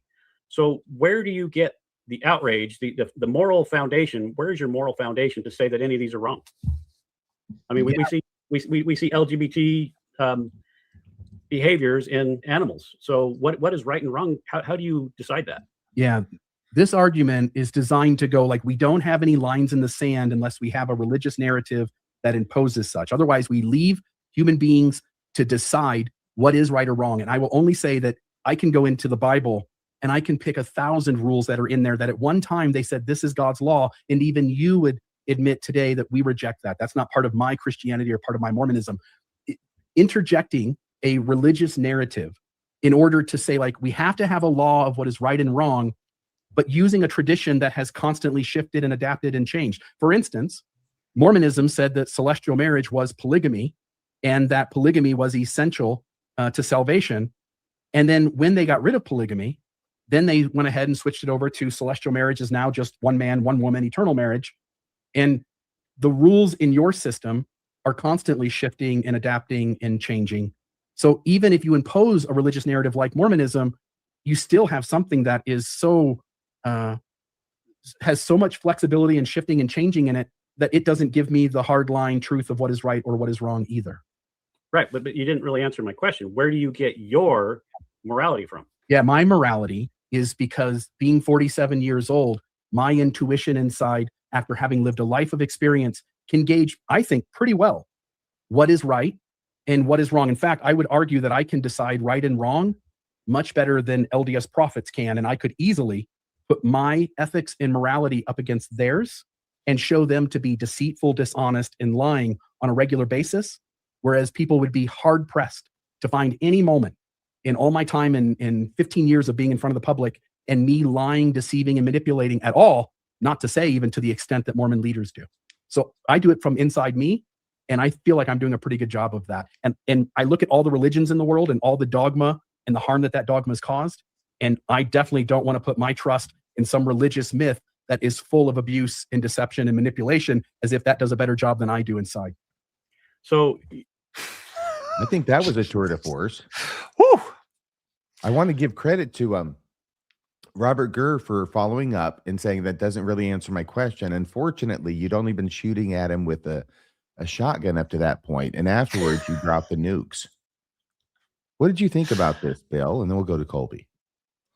This is the game that is all I did this game with Jacob Hansen. Anytime you get into a debate with a religionist, one of the arguments they want to say is, how do you know that your choices around right or wrong is the accurate place to draw the line? Because you're just one human being making an independent decision. Maybe you listen to other human beings, but how do you know you're getting it right? You have to have a voice in the heavens that declares what right and wrong is. Otherwise, we're all just guessing. And my point is, you're right. And the data seems to indicate that at many points in human history, the atheist, because they're not bogged down by having to defer to the religious authority. Like, for instance, if I go like, rape is wrong, but oh, wait a minute, I'm living in Old Testament times, and my leaders have written down that rape is just fine. So I guess I have to concede that rape is great. No, because I don't have those boundaries of what the religion is telling me, I get to just go, nope, rape is wrong, and I don't have to budge. And so what I see happening throughout modern history, when you talk about religionist in high demand fundamentalist systems versus atheist, is that at least atheists just get to make the decision that's inside of them, whereas the religionist has to look inside, think a thought, measure it against what's been said in their religion. Does Scientology allow this? Does Jehovah's Witnesses allow this? Does Mormonism allow that? And if the system doesn't allow you to go with the thing you're feeling, now you have to defer your inner voice to what the system says. And we can look at Mormonism on cremation and birth control and LGBT issues and polygamy, and it never holds the same moral ground over the course of its existence. So why do I trust it when the voice inside of me says this is right and that's wrong? I'm going to hold my ground. And you know what happens if I watch long enough, and I've been in this business long enough to know it, if I say this is the right position, does the church, over time, do I move towards the church, or does the church move towards me? And I could sit here and name 100 moments where what the church believed in 1997 when I joined it versus what I state right now today is true, or what I stated 10 years ago is true. The church has since 1997, moved my direction on 100 issues. I haven't moved its way. It came my way because it had to come to its senses. I didn't. You know, you were on fire through this whole debate, the full 3 hours, and you still got a touch of that fire going tonight, I think. Colby, did you have any thoughts about this? Yeah, I'll just be really brief and say Mormons don't believe, like, what Robert's appealing to is this idea of objective morality, right? He's saying you don't have objective morality, Bill. And I think you've done a really good job of just admitting, yeah, I don't. That doesn't mean that my morality doesn't matter. The thing I would just point out is Mormon theology doesn't believe in objective morality either.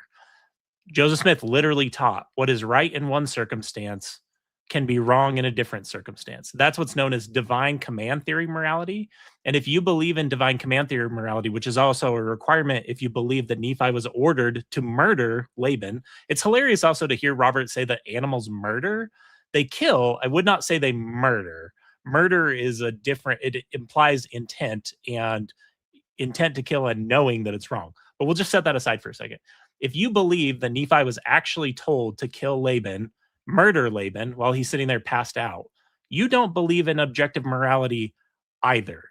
So this is one of the great ironies of when religionists try and appeal to or try and counter atheism by saying, well, you don't have objective morals. if you believe in divine command theory morality, which you pretty much have to if you believe in the Bible, you don't believe in objective morals either. You believe in absolute morality that is subjective to God, that whatever God says is right. And I guess I'll just say it this way. For those who have heard of the Nuremberg trials, this is an idea known as the Nuremberg defense, which is what was offered by Nazi soldiers and Nazi officers, saying, I was just following orders. I was following orders from the right people.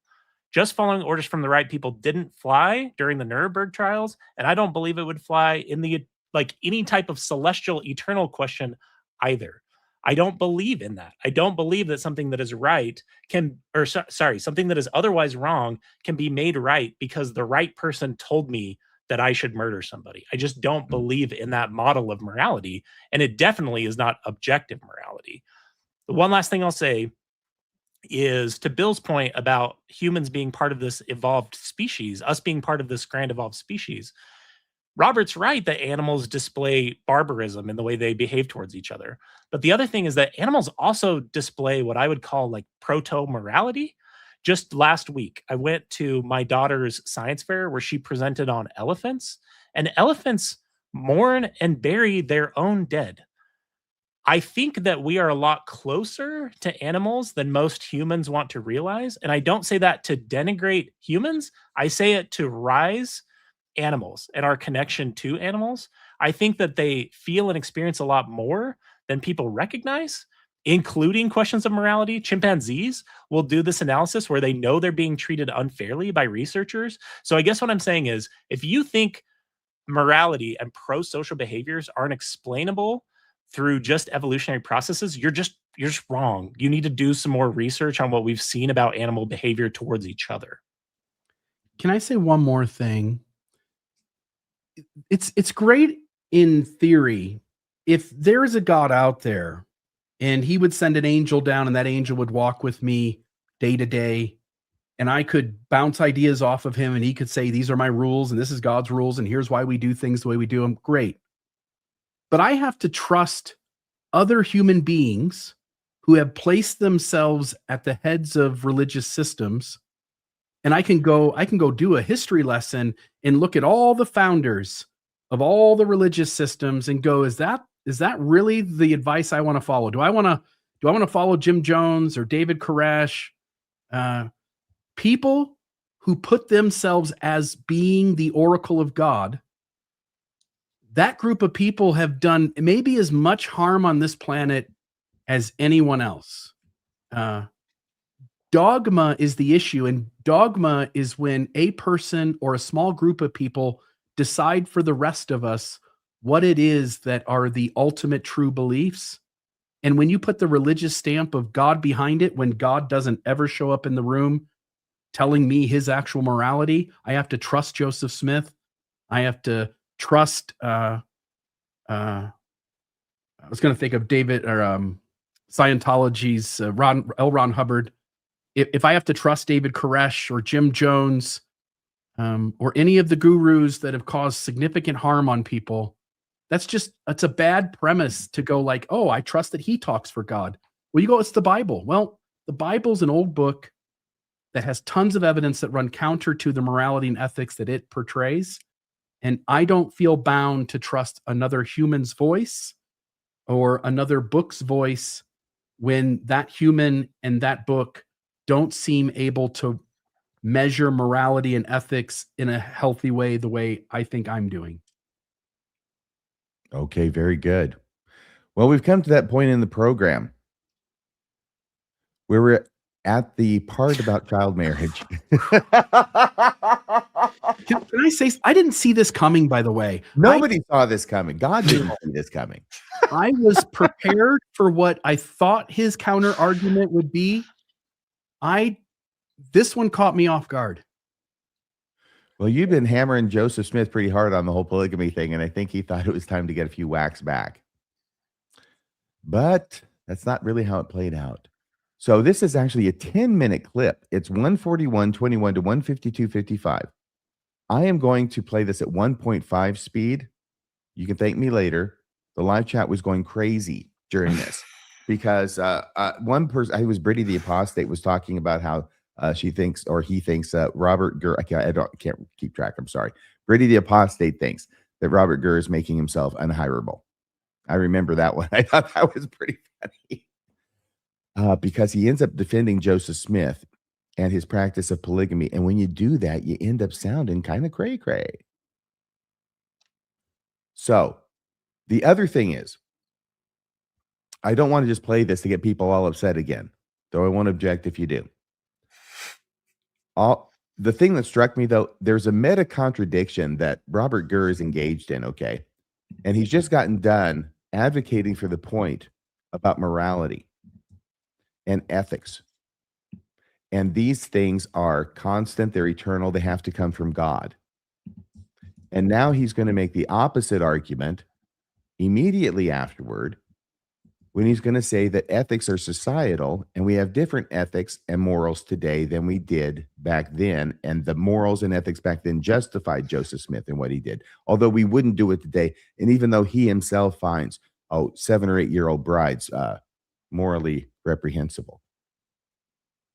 By the way, you two, you want to say anything during this? Just give me the high sign and I will pause, okay? Can I just introduce this by, there's this great Voltaire quote that says, those who can get you to believe absurdities can make you commit, and I would amend, or defend atrocities. And I think this is such a great example. Like, this was mind-boggling. I cannot believe you kept a straight face through this, Bill. Have you gone back? You haven't gone back and watched it, Bill? I hope you will. No. And let's just look at the live chat, because that's really where it's fun. I had Here we some go. singers in there, Bill. Oh yeah, 1.5. So your morality, just basically, you've told me that your morality comes from what other people will think of you by presenting certain ideas. So your morality comes from society is what I'm hearing. No, my morality comes from examining behaviors internally inside myself and making decisions about what kind of harm I'm committing on the world and trying my very best to avoid contributing to harming people. And again, it isn't perfect. This is not a black and white world. This is a world full of complexity. Sometimes there are Sophie choices or lose-lose situations. Sometimes you work to protect one person and you inevitably cause harm to another. But my moral code, my ethical code, my morality, I'll put up against Mormonism's morality any day, at least the behavior and morality of its leaders. Can I share my screen for a little bit? So this is a peer-reviewed study that was taken just last year. It's about the child marriage in the United States, past, present, future. And it talks about the history of child marriage in the United States. And it says that the institution of marriage essentially transformed children into adults, making marriage a singular event that defined people. Marriage was attractive to children for various reasons. One is to allow them to leave their nuclear families, some of which were abusive. Now, if somebody has, in your worldview, this is the 1800s, this is colonial era, and they have an abusive family, and they want to leave. Girls, they can't hold property. They can't, child labor laws really didn't exist, but they couldn't hold property. So their only option was to get married. At that point, I know you're holding your cool, but at that point it did cross my mind. Are you saying that the only girls and women that Joseph Smith married were those who were being abused at home and he did it to protect them? The answer would be no. Are you saying that any of them did? Well, maybe. Do you have any evidence that that's the case? No. Then why the F are you talking about it, Robert? Mm-hmm. Okay, let's go ahead. Now, these marriages... Are you defending pedophilia? What I'm defending is that the idea of your morality changes with the times, changes with society. I think there's nothing wrong or immoral in that time frame to take on a child bride and not have sexual relations with her. Okay? Let me tell you why I decide it's wrong. This is why my morality and ethics is way better than Mormonism. See, I understand that the frontal cortex of a human's brain can't be possibly fully developed until one is 25 years old or older. Allowing anybody under the age of 25, again, our society chooses 18 and 21 for various reasons. I don't agree with that. To have it be endorsed and thought of as a good thing to allow 14-year-old children to be religiously coerced by theology and people abusing their authority and have that person manipulate a child into an intimate relationship will be wrong to me, no matter what century, no matter what millennium, no matter what time period I live in. That's going to be wrong, wrong, wrong, wrong, and wrong. Now, Bill, one of the strong points that you did here, I think, was you didn't let him fudge what it was that you're talking about. And you repeated exactly what it was that Joseph Smith did and how he practiced polygamy not this kind of wishy-washy idea about young women being married in early America. Yeah. Again, we're talking about Joseph Smith's polygamy. Whatever side arguments he wants to create, we still have to deal with Joseph Smith's polygamy. Finding some anomaly or exception to the rule doesn't serve here. And no, I wasn't going to let that fly. It's also very telling that Robert has to speak for you, to speak for your morality. He literally said multiple times, in your morality, there's no problem with this because it just changes according to the times, which I don't think is accurate. I think you did a great job of countering that. The other thing I would point out is what I think grounds morality is the idea of social contract theory, is the idea that we are individual agents that have autonomy that should be respected. It's, if that sounds familiar, it's because it's the very ideals that animate our governmental system, the Declaration of Independence, the US Constitution. These are ideas that came out of the Enlightenment. And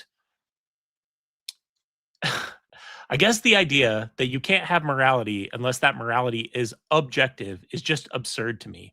And let me use the example of RFM knows this because I'll send him pictures sometimes of me playing board games with my kids. Board game rules are completely subjective, right? They're just made up rules. You could play a completely different game with the exact same game pieces. But when we have agreed that these are the rules of the game, there are objectively right moves based upon the subjective situation. Think about that for a second.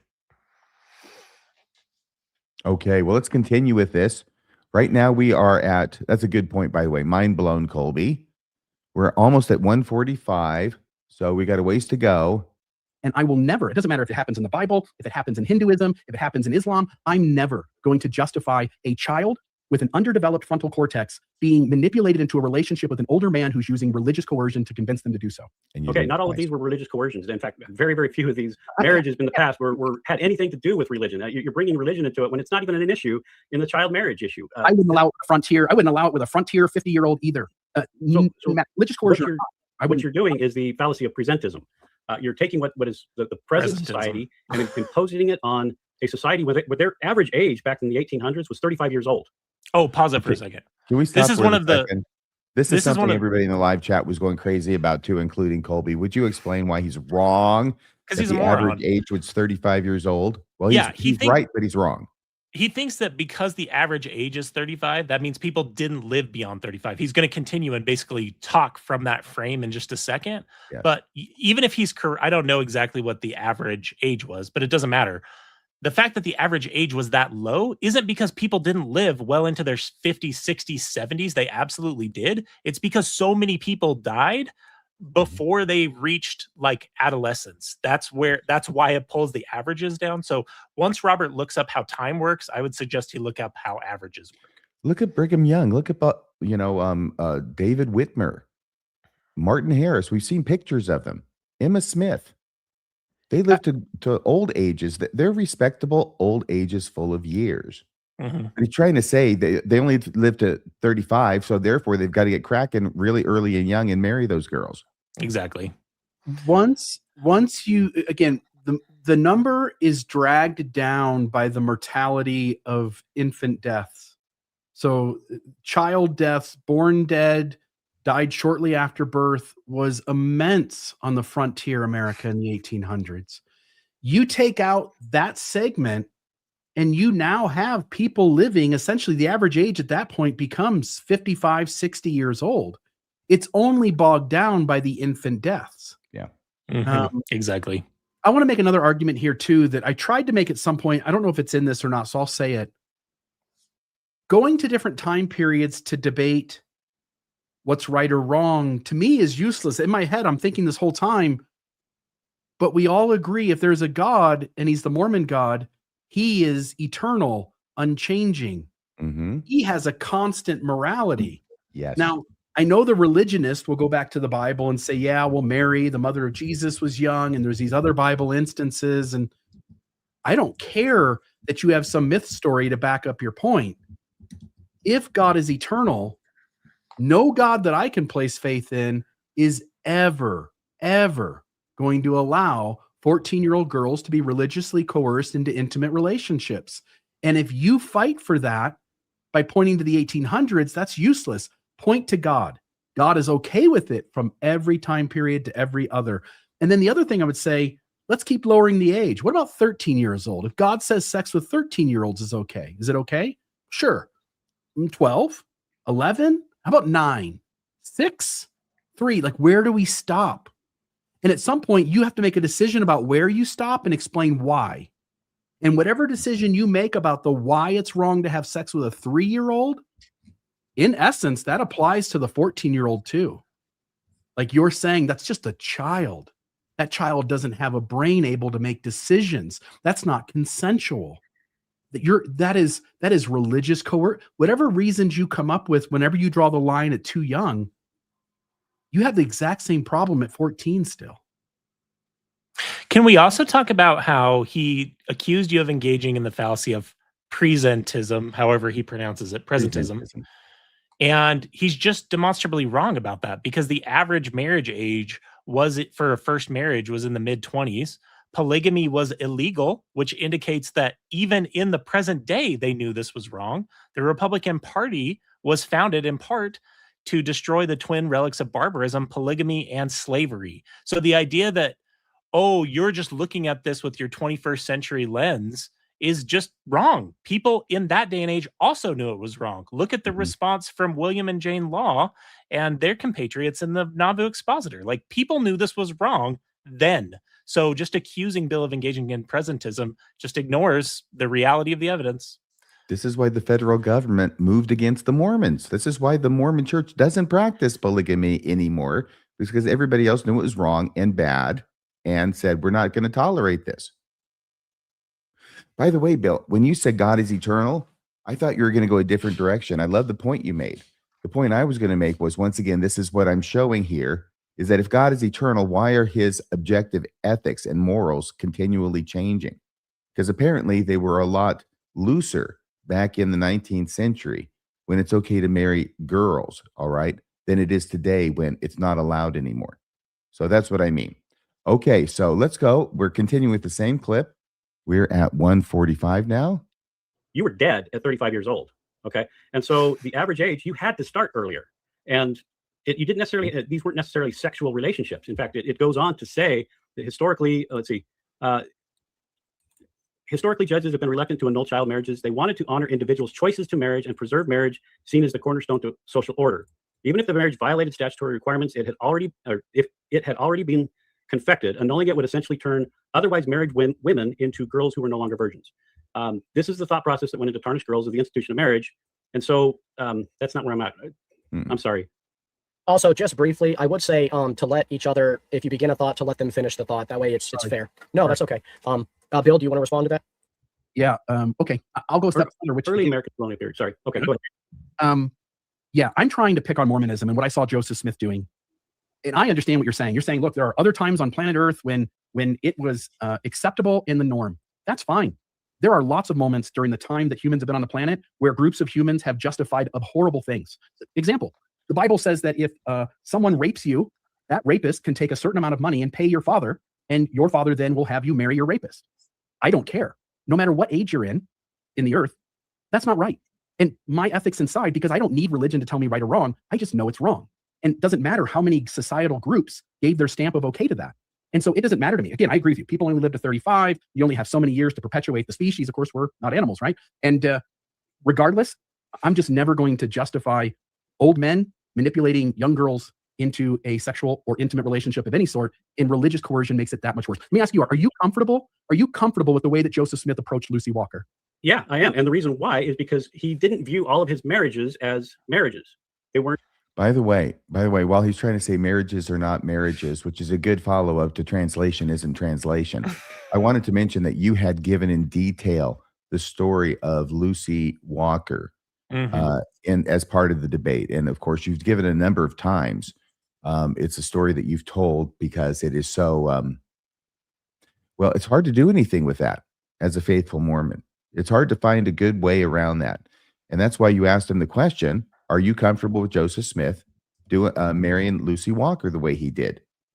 And under those circumstances, and he goes, oh yeah, absolutely, because marriages weren't always marriages. If they were young kids and I'm uncomfortable that Joseph Smith was having sex with them, then they were not consummated, is basically his argument. And he's playing games here, because I follow this right up with saying, but yes, but Brian Hales says that Lucy Walker is a sexual relationship. Yes. And I think if I remember right, he agreed that Hales Yes. had, yes. But So- she was 17, you see. And so no sex with the 14-year-olds, but 17, it's open season. It's okay Yeah. with him. Yeah, then you're playing by some, excuse my French, but some shitty adage like, if there's grass on the field, it's time to play ball, or there's these stupid things that unhealthy people say. And when you say, well, 14's wrong, that's not a marriage. If it was, I'd be bothered. No, you Mhm. wouldn't. If it was a sexual relationship, you'd justify that too, because Yes. you start with the conclusion that Mormonism is true, and whatever Mormonism does, you'll figure out a workaround. Good Mhm. point. Colby? Nothing? I don't have anything more to say. Okay. All right. Well, so he's doing this, and he's going to continue doing it, and we'll listen to him. Especially like Helen Mark Kimball. There is no evidence whatsoever that he had sexual relations with Helen Mark Kimball. Brian Hill says that Lucy Walker's relationship was sexual. I understand, but she was older. Okay. 17. Yeah, she was 17. How old was Chris? He was in his 30s. So what we have, though, is that we have the idea that younger relationships, and this is where I was trying to go with this article here with early colonialism, because they did not view marriage as the way we view it today. They did not view marriage as this sexual union that you just automatically, had sex with your wife. That's not the way they viewed marriage back in the days of Joseph Smith. Joseph Smith is a product of his time period. Wait a second. So they didn't view having sex with your wife when you get married as something that was what you did back in colonial times in America, apparently. Anybody buying this? No. Not Even Well, even if you take sex out of the Helen Mark Kimball relationship, okay, let's just grant him that. Read her journals. Read the heartbreak from her and her mother. Experience these stories in real time. There is no justifying this. Trying to justify this makes you look like you are, frankly, insane. Like if I saw this from a family member, I do not want that person around my children. Like, it's pretty simple, because if you don't know that these things are wrong, if you think there's some exception where God can justify this, that's a terrifying reality. People want to point to people like the Laffertys and Lori Vallow and Chad Daybell and say, Mormons want to point to them and say, we're completely different than them. Yes and no. They absolutely believe that what they did was justified because of their belief in Mormonism. Mm-hmm. So your argument isn't with me, it's with them. Yes, and we're going to listen a little bit longer, and Robert Gurr is going to continue to demonstrate the superior morality of Mormonism. He's a product of this colonial period where they married young to care for as a young girl as a ward. And they did not even consummate the marriages. That was not part of it. So if you don't consummate the marriage, then what these are is they're basically adoptions, basically taking on a young girl as another daughter. Can I just agree with Colby here again? Because it is not that. Even if we take his argument at face value that he did not have sex with Helen Mark Kimball when she was 14 years old and they got married, he was taking her off the market so he could have sex with her later. I mean, isn't that obvious? That's the whole point of getting her off the market early, so nobody else can get a shot. Yeah, and like I've talked about with the letter that he wrote to Sarah Ann Whitney, we have at least one instance where Joseph wrote a secret letter to one of these young brides. I think she was 16 or 17. And it literally says, burn this letter after you read it. Come on this night. Emma won't be here. It's perfect safety when Emma's not here. Mm-hmm. There's this legal concept that you and I have talked about, RFM, known as spoliation, which is if you're found to have gotten rid of evidence, then the judge can, in certain circumstances, instruct the jury to interpret that adversely against you, meaning that if the other side is saying you did X and this piece of evidence that you destroyed would prove that you did X, the judge can actually, if you prove spoliation, can order the other side to, can order the jury to consider that proved by that simple fact. Mm-hmm. And for people who want to say, well, why are you so skeptical of Joseph Smith? Because he's given me good reason to, with that letter that he wrote saying, burn it after you read it. That is asking for comfort from a 17-year-old. I'm sorry. If you're like, remember how this all started is Robert is criticizing Bill because Bill doesn't believe in objective morality. I will just say, if this is the objective morality that you believe in, Robert, I want nothing to do with it. The other thing that's so hilarious is you can't believe in objective morality and then excuse God's prophet by saying he's a product of his times. And again, to bring this full circle to something I said when we paused the last time, that's not even true, because there were people in Joseph Smith's day and age, including people in the church, by the way, who knew this was wrong. And that's why they left the church when they found out about it. It doesn't matter whether we're talking about Cowdery and Fanny Alger or whether we're talking about the laws and everyone else. People knew this was wrong then. If you on Netflix right now is a documentary of sorts called Trust Me, about Samuel Bateman, who was came after Warren Jeffs went to prison, tried to take some of the FLDS folks into sort of a break off religion. And when I hear Heber C. Kimball, again, believers and apologists will often point to the grown adults in the room who approve of this stuff going on. And they'll go like, look at their testimonies. Would Heber C. Kimball let this happen to his daughter? And all you have to do is go watch Trust Me on Netflix about Samuel Bateman, where he convinces other men that he's a prophet. He convinces them that we're gonna start practicing. Because again, Jeffs goes to prison. Warren Jeffs goes to prison, tells his followers they can't have sex anymore. Bateman says you can have sex again. He convinces the men in his sect that they can turn their daughters over to him and that they can all have orgies. In other words, I want you to have sex with my wife and I'll have sex with your daughter and we'll watch each other do this thing. And if you watch the documentary, those men go, I believed it. I don't know why or how, but that man convinced me that God wanted me to do these things. And when I watched the documentary, there were 100 moments where I went, oh, that's why early Mormons believed this. That's why modern Mormons do that.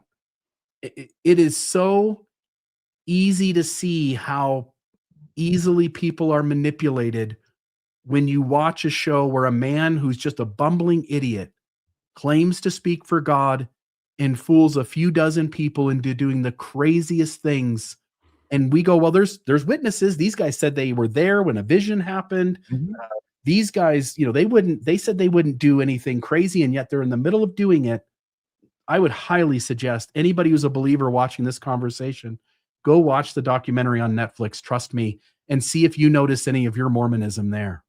Wow. Well, here we are. We're at 147, by what you mean an hour and 47 minutes into the show tonight. We're on slide 10 out of 20. This is a especially long slide. This one is the longest of all because it's one where he's talking about child marriage. And we've broken it up a bit. There's 3 minutes left. I'm going to play the 3 minutes that are left. Then I'm going to skip the next 10 slides for tonight, and we'll save those for a different time. And then I want to go to the end slides because Colby had added a few there at the end that we can talk about. And then we'll close it out. And maybe if anybody wants to call in, we could allow for that. And by call in, I mean, use the link to come in by StreamYard. So let's finish this most atrocious of all answers by Robert Gurr throughout the course of the entire debate. Is what it was. And that's the way Joseph Smith used most of his marriages, is they were wards. And yes, he did have sexual relations with a few of them, with a handful, maybe it was less than 10 for certain, and certainly not over 10. Sorry, I had to stop it again. He definitely had sex with some of them. I mean, it was 10, less than 10. It certainly wasn't over 10. Less than 10. There's somebody in the live chat, and I don't know if it's in response to this, but it might as well have been. He said, look, if he effed 10 of them, he effed them all. Well, how can he have certainty? How does he know? Certainty implies that we can know. What he's really saying is there's only the certain number that I absolutely cannot controvert the fact that they had sex. That right. Joseph and this plural wife made the beast with two backs, and I can't deny it. So therefore, only the ones that I can't disprove are the only times it happened. As if even if we believe that, it matters. Yeah. I mean, so Only if he 10. had 10 Only plural 10. wives and he was boinking all of them, so is that somehow worse than having 33 and boinking 10? Exactly. I don't understand. Is it like it's a balancing test? It's a percentage thing. If it's lower than 50%, it's okay. It's based on the totality of the wives, RFM. Absolutely. We're almost done with this. We're going to get through this, really. Here, we got about 2 minutes left. And so we see the same mindset of Joseph Smith, who this is how he viewed marriage in the beginning. Yeah, you're making an argument using the exception, which is, oh, there are this small number of relationships in the history of young marriages that were not sexual. And there are some of Joseph Smith's relationships, which because we don't have children or because we don't have them talking out loud about having sex, we should assume they didn't. It seems like the much more reasonable interpretation of Joseph going after intimate husband-wife structures of relationship is that sexuality is in fact present. It's sex. People don't, especially in times past, don't talk about it as openly. So I'm just going to say that using those non-sexual instances to justify older men marrying young girls doesn't cut it, because there's enough examples both in Joseph Smith and in the larger world, including people who tend to start high-demand fundamentalist religions, who often are using access to sexuality as one of the components of their unhealthy behavior. The best way for, again, a believer starts with the belief that Joseph Smith is a prophet, and they're going to try to fit any data into that belief. But a reasonable critical thinking person is going to look at Joseph Smith's pattern of behavior with girl after girl after girl and go, that guy looks like a predator. And even Mormons will look at folks like Warren Jeffs or the Samuel Bateman, which is on the Netflix series that's out right now. Even believers will look at Warren Jeffs and Samuel Bateman and go, ooh, that's gross. And what happens is when you look at Joseph Smith, again, take away your need to believe in him as the prophet, he's committing the same behaviors. And you've just justified spiritual coercion, isolation, building trust, changing. Again, I have to believe that there's a heavenly father out there who saw Joseph Smith in a father-daughter relationship. And he goes, I think I'm going to change that. I think I'm going to have him approach her for an intimate one. Again, Lucy Walker, they did have sex, according to Brian Hales. It's a real struggle to accept a God or a prophet who would behave in the ways that Joseph Smith did. I can't get there no matter how many examples you give me. I'm just going to continue to say that's wrong. Well, and that's why I say. Another tour de force, Bill. All right. So those are the 10 slides that we're going to cover tonight. There's some others. Now, Colby, were there any others that you wanted me to get to? I can do that because I know you had added a couple slides. Would they go with the other? Mine were in the first part. I did not add anything to the end. So those must have been Bill. All right. So are you okay with ending it here, Bill? Yeah, I'm good. The 2 slides I had were just showing the 3 channels it was on, the number of views that it had. And then we can skip. There was some conversation. Jacob Hansen had even suggested to Robert that he not do this. Somebody else jumped in and said, if you do this. Oh, hang on. I'm going to get those up here. Yeah, absolutely. We want to see those. One of the few times I agree with Jacob Hansen. Well, Jacob Hansen was worried that he wasn't going to lie well enough. He wasn't going to run away from his Mormonism. I haven't actually seen that comment until right now, looking at it in the slides. How hilarious. You want to read it? On Saturday, I talked about how Jacob is allergic to burdens of proof, and he's not doing a whole lot to disabuse me of that notion. Jacob said to Robert, please don't debate. This is way too broad of a topic.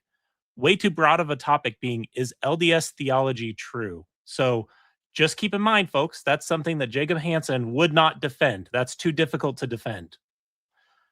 Robert, please don't debate. This is way too broad of a topic, and your opponent does not have to defend anything. You clearly don't understand debate strategy. By the way, he's giving away the fact this is why he always tries to structure his debates to make it so he doesn't have to prove anything, even though he's the Mormon saying Mormonism is true. Even when he gets someone to accept a debate on topics where he would carry the burden of proof, every time I've seen it, he immediately shifts the burden of proof to the other person. That's his go-to move. Robert says back to Jacob, come watch and be surprised. Well, many people who watched were surprised, Robert, but not for the reasons that you think. I was very surprised by that 10-minute clip, especially, Robert. And Jacob says, you should call off this debate. You need a narrow topic. Robert says back, it's narrow enough. It's narrow enough. At least I will say this for Robert, as crazy as the last 10 minutes we just heard, at least Robert has the courage of his convictions to actually show up, Jacob. The question was, is LDS theology true? It's hilarious that you think that is too hard to defend. You're telling on yourself, my friend. Although It's it is narrow hard to and imagine. He says it's narrow enough. It's hard to imagine how it could be broader, really. sure. But if you believe LDS theology is true, should be Yeah. pretty easy to give some compelling reasons to believe that it's true. Sure. Oh, he goes on. Did you want to read the rest of Robert Gurr's Sure. comment back to Jacob Hansen? It's narrow enough. They are actually easy to defend against. I can and will debunk them in minutes with reasonable arguments. The first two are incredibly easy. You don't even know the arguments I'll be using, much less the ability to tell me that I need to call it off. Not Well- only am I going to be quoting for 15 minutes from church fathers, I'm going to follow it up with another 15 minutes quoting from Spanish fathers. That'll show Bill Reel. So then there was. He showed Did Bill you wanna Reel say- something. Did you want to say anything about that, Bill? I just, again, Jacob knows that this wasn't going to work well, and it didn't work well. Robert had a lot of confidence, but this didn't work well. Again, if somebody's a Mormon and they want to believe Mormonism is true, they'll walk away still believing Mormonism is true. Anybody who is a critic will walk away thinking Bill Reel won. But when you get the objective people in the room who go, I'm on the fence, I'm thinking about it, there's no way Robert convinced those people of anything. You're muted, sir. I got it. No, he did not, except that he's unhirable. So you better hold on to the job he's got because he may not be getting a new one. No, the other one too, just because you know him, Wade England up in there in the top corner. Oh, I did you thought switch you- it already? Yeah, go ahead. Wade England, he's such a crackpot. You got to love Wade England. But what did he say? Yeah, listen to how his brain works. He goes, there are at least two fundamental flaws with this debate. First, the truth of the church can only be confirmed through a witness of the Spirit. Moroni 10. The system tells me how I can know the system is true. Hence, I can know that this is the way to know that the system is true. That's Wade England single-handedly undermining the entire field of Mormon apologetics. Yeah. And then not through relying on the argumentative arm of flesh. Second, the truth of the church should be judged by results. By their fruits you shall know them, right? In relation to its purpose of bringing us to Christ and enabling us to become more like him. Is that true for the Jehovah's Witnesses as well? Is that true for any other cult that's based in Christianity? Well, it may be certainly true that it's a logical fallacy, which Colby will tell us the name of. I've got to admit, I was reading the comment. I'm sorry. But it's filled with consequences. In other words, if it leads to Yes. good things, it must be true. Correct. So if the Nazis make the trains run on time, it means Nazism is true. Mm-hmm. And then he says, the truth of the truth of the church should be judged by, and he just said the thing we just talked about, and not non-critical elements, papyri fragments, polygamy, kinderhook, any substantial way in which you can demonstrate that the church is not true is Mhm. not allowed to be part of the process of figuring out it's not true. And that's certainly what Jacob agrees with. Yeah. We're not going to talk about any of those, 101 crazy things in Mormonism that I can't possibly defend. That's the only way to defend against them is to not talk about them. And if I show up on a show with Colby, I'm going to secure a promise and an agreement up front that what I don't want talked about will not be talked about. Isn't that right, Colby? Didn't that happen? It did. You know what's really funny though is Wade's comment. Just anything. This is like the distinction between policy and doctrine. The non-critical elements are things that the church in the past, and I'll use the example of the Kinderhook plates. The church literally published pieces about how the Kinderhook plates help prove Joseph Smith's legitimacy as a translator, not a revelator, Robert, by the way. Hmm. And then when they're debunked, they become non-critical elements. This just comes back to this recurring movement we see with all Mormon apologetics. What it really is, fundamentally, is an exercise in making Mormonism's claims completely unfalsifiable. The problem is that Joseph Smith really didn't do them any favors. He made a lot of very falsifiable claims. You're right. He did. And, if Don Bradley is right about Joseph Smith appealing to the Abraham Egyptian papers in order to try and translate one of the figures on the Kinderhook plates, I don't think you can say translation any better than that. Mm-hmm. And that theory is in the Joseph Smith papers also. There's a line in the source note on the grammar and alphabet of the Egyptian language, because that's what Joseph Smith went to go grab. The scholars at the Joseph Smith papers disagree with some apologists, I think including Muhlestein and Gee, that Joseph Smith had no involvement in the creation of the grammar and alphabet of the Egyptian language, and that's one reason, because he went to use it in 1842. Yes. And that's so interesting. But I think it definitely says, Joseph Smith says, this is a direct translation and treating it like a language that I can actually translate. All right. So let's take this off the screen. Let's see who is here. Hang on a second. There we go. Taking it off the screen. Let's go down and see who has joined us in the studio. There's somebody who looks like he might speak with a Mongolian accent. I'm not sure. Is it Diamond Dave? What's up? How are you doing? Good. I got a lot to say on this, like I'm sure many people have. For starters, I watched the whole thing. I actually know the guy who runs or who did that debate discussion, whatever it's supposed to be. I know the guy. I'm on his channel sometimes. Right. And I was watching it, and like Bill Reel said earlier, he was trying to pin him down on different topics, from like the papyri to other aspects. And I just thought it was wild that Bill Reel, for over an hour and a half, tried to pin him down on something, and that the hill Robert Gurr decided to die on was child marriage, of all things. And that kind of blew my mind. And I even saw the guys who was hosting it, his eye, he had a poker face, but I saw his eyes get like real big. And I'm like, wait, you don't want to die on the papyri hill? Like, I don't know about the theories. It's like, if I was in his shoes, I would have died on the catalyst theory, and like tear me up on that. I'm not going near the child marriage thing at all. That's no. But he was ready. He was ready Yeah. and willing. He threw himself on that hill. He threw himself off of the hill. Like that it just blew full-throated. She was 17. Was one of the most disgusting things I've ever heard. Like, that was so gross. Robert Gurr like, pulled okay, him out of the grenade, threw the grenade on the ground, and then threw himself on the grenade. yeah, apparently. Well, and a couple other things I wanted to bring up real quick. So the channel that hosted it, they are Christians, right? It's a Christian channel, and the guy is a Christian. And I talk with this guy a lot. We have after shows and stuff. And his mods and all the Christians on that page did not buy one word that Robert Gurr was saying about anything. Right, because they thought, it was going to be like a discussion and a debate on whether or not it's true, but it came off more like a missionary speech and trying to tie it to Christianity. And since, from my understanding of what I've seen of them, they are reasonably well versed in biblical history, they just were like, what is he talking about? And I think this is like a sign of reality hitting the Mormon church, because the Mormon church wants to be seen as Christians, and they try to be seen as Christians.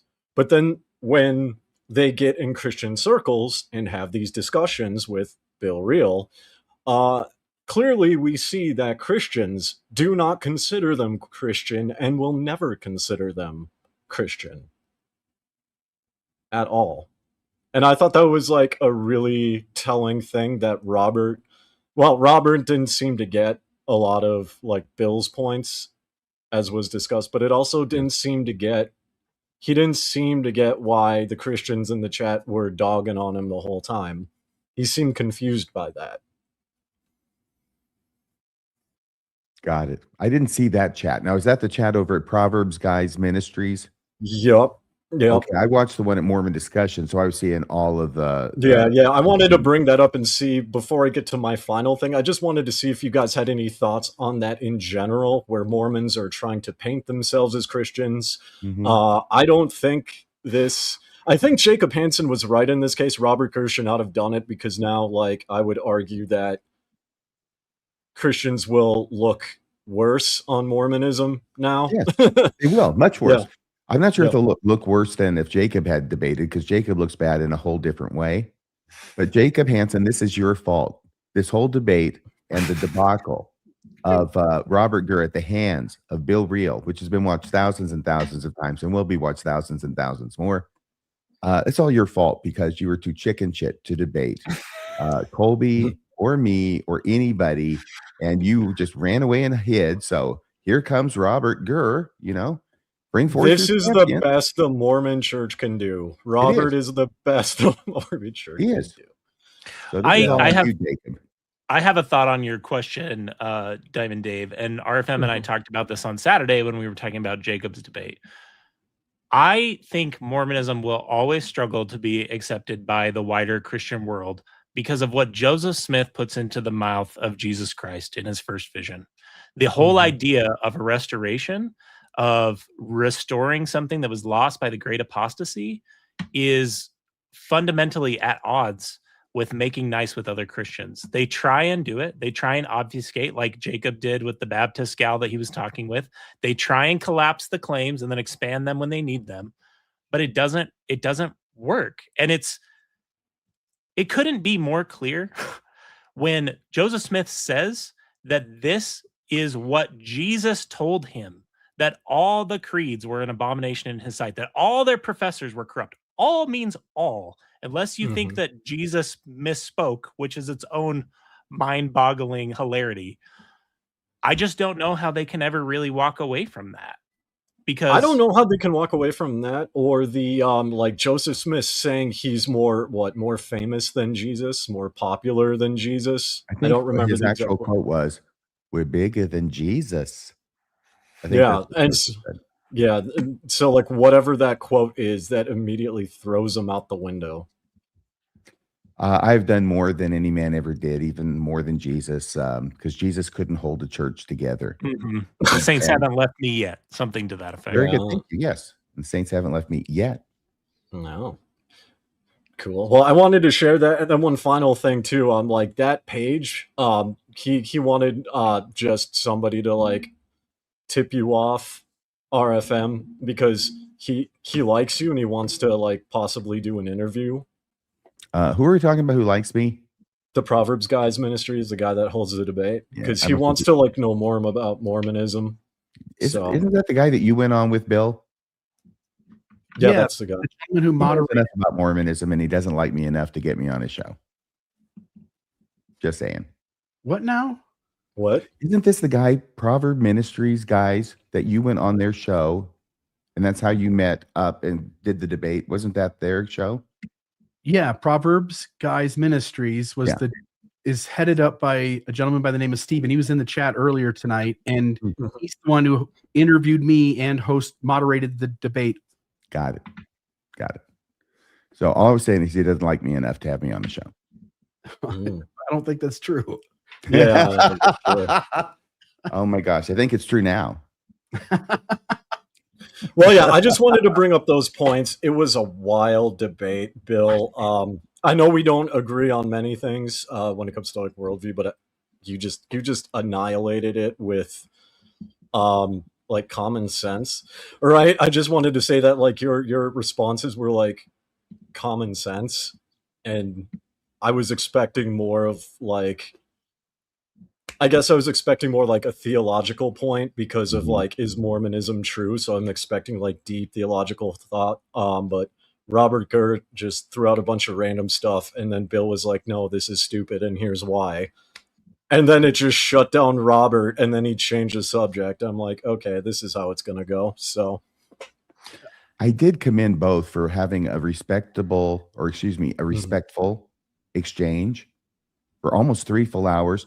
On my second and subsequent watchings of it, though, I did see Robert starting to chafe a bit. He was starting to get a bit short-tempered there. I guess he could only take his ass being kicked so many times in a row. He could not do this all day.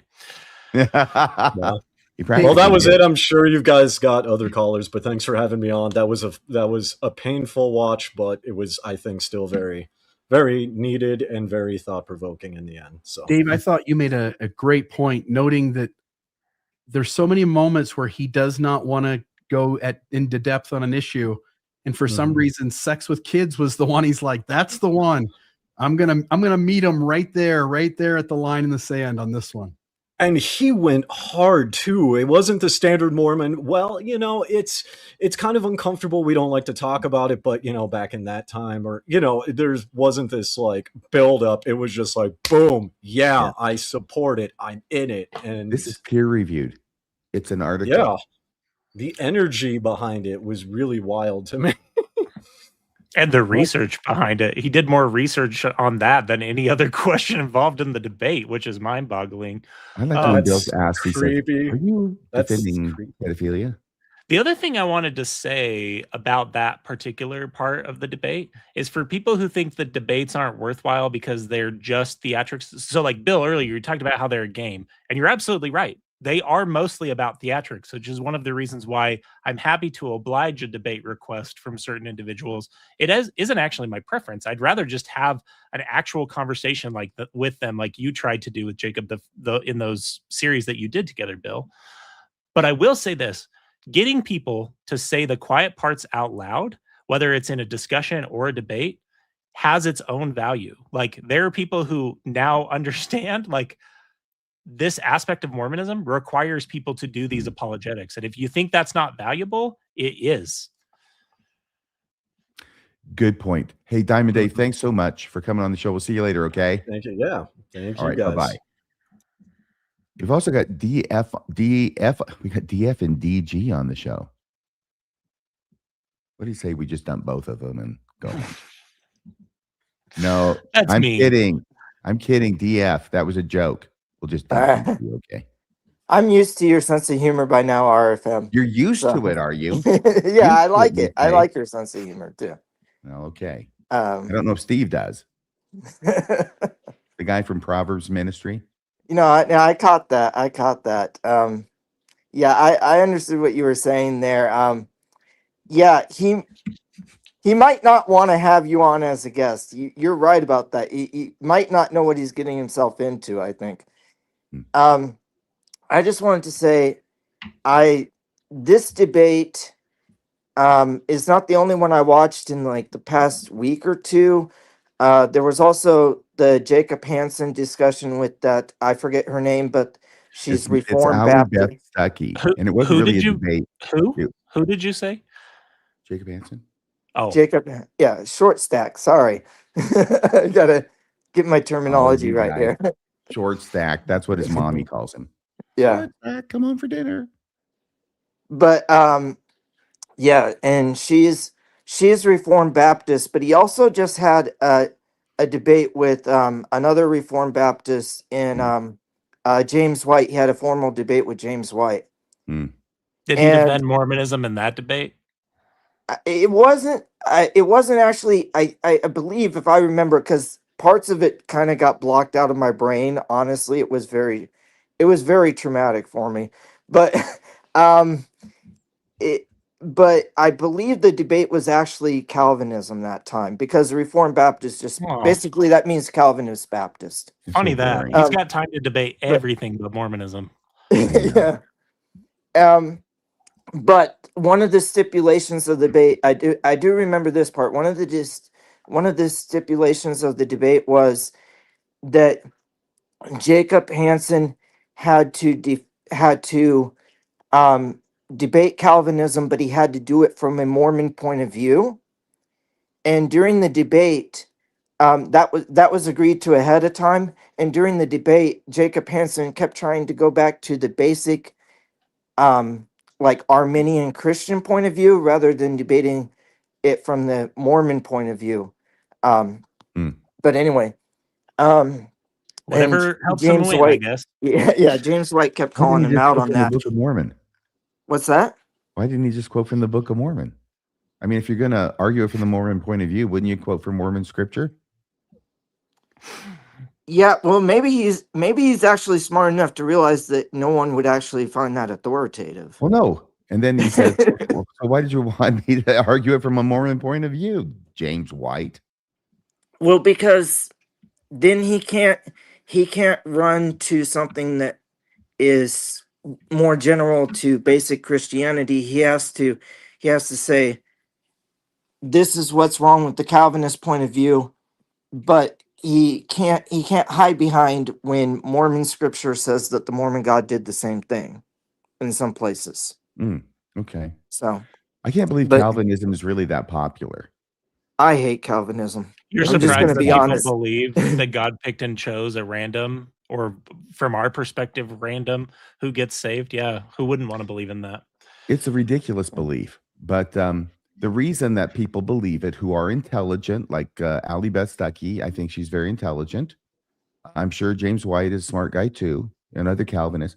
But the reason that they go, I believe, I'm not an expert, the reason they go there is because only if God is completely in control of your salvation, which means you can't do anything. You know, evangelicals tell Mormons it's, faith, it's grace, not works. Well, even evangelicals don't believe that generally because they believe you have to accept Jesus as your savior. That's a work. Okay. No conditions. The Calvinists are strict grace. It's all God's authority, all of his Well, I authority, his know power. those, Yes. RFM, I know those seem like very easy to explain concepts, and they kind of are. But do you think you can maybe use an analogy to help me understand something so basic? Okay. So here's what, let's say we're in a car. Okay.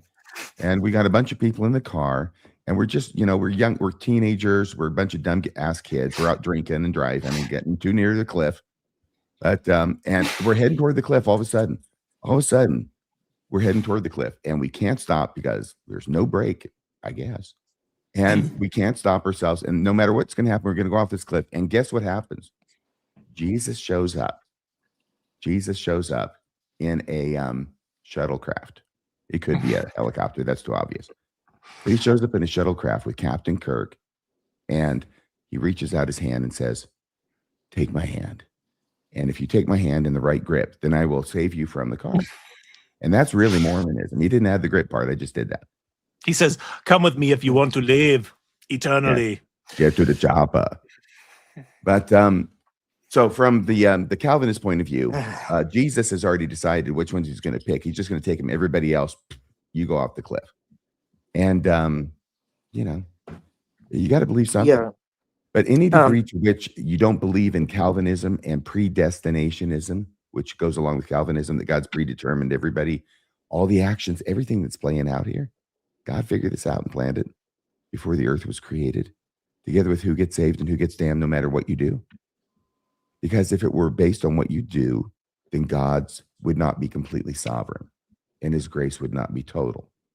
Therefore, out of what some might consider an over respect to God and his sovereignty and his grace, you make God into a monster who creates this whole freaking universe just to have a planet so you can put his people down on there so that the ones that he knew were going to go to hell are going to go to hell forever.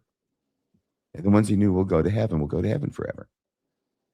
It all seems kind of pointless to me. Can you imagine the morality of a being that doesn't have to, but chooses to create conscious beings that, due to no choice of their own, will suffer conscious torment for eternity?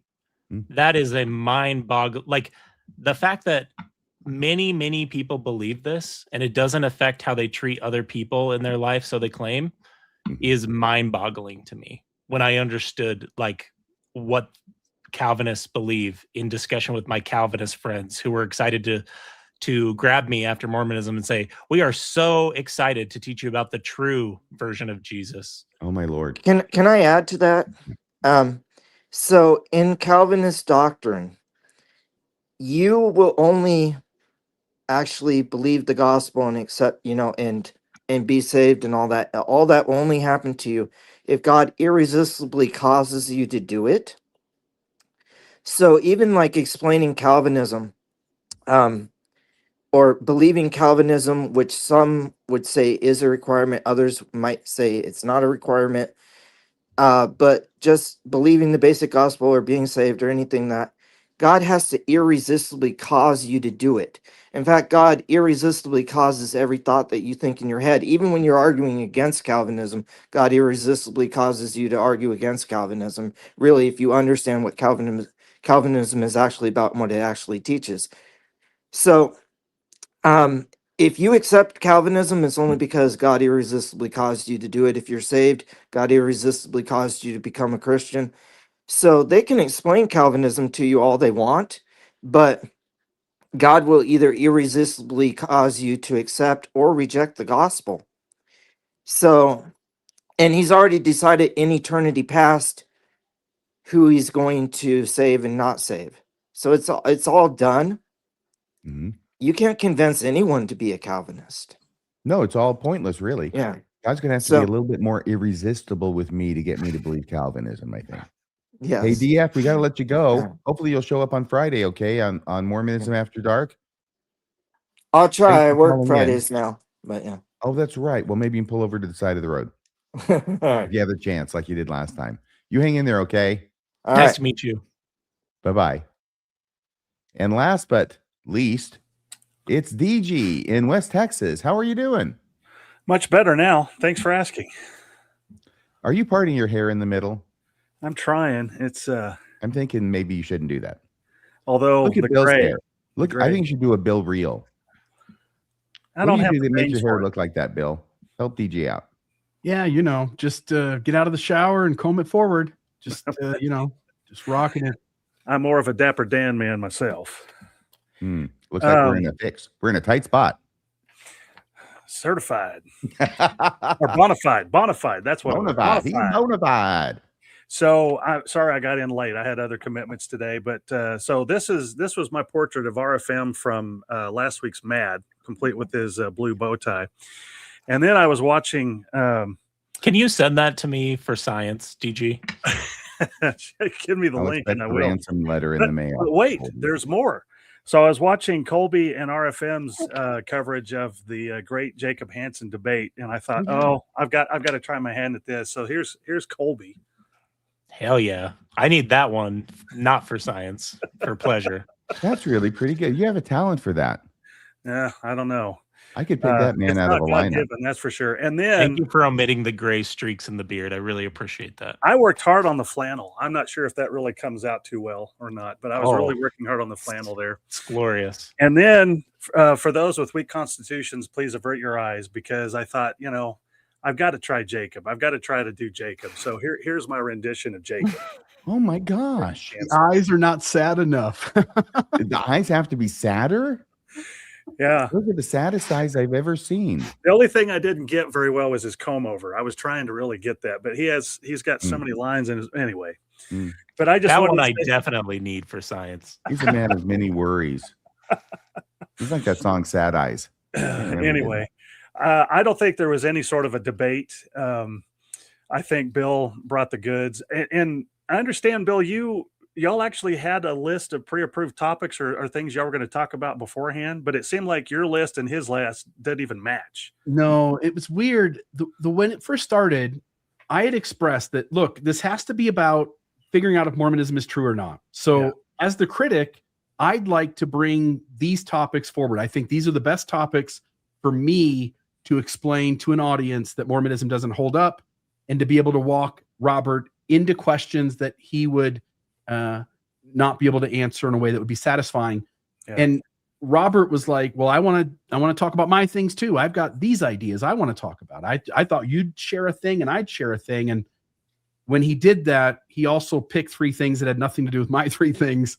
The whole time I was listening on the front end of that debate, I'm like, if I'm in the audience, I'd be like, what is this? This doesn't make any sense. Yeah. And the fact that the moderator just let him just drone on and on and on. And it's like, come on, this isn't even a debate. But no, I think you did very well. You more than held your own. But as somebody in the chat pointed out, at least Gurr chose to come on with you, whereas JH doesn't, for obvious reasons. In fact, so during the wrap up on Saturday's podcast, when y'all were doing the review with what's her name on her show, I noticed early in the chat that, Jacob's very handsy and gesture. He just gesticulates, and it's like you can almost his tell when he's lying is he'll stare up at the ceiling, and it's like, yeah. So if I was playing poker, I'd put all my chips in then. Yes.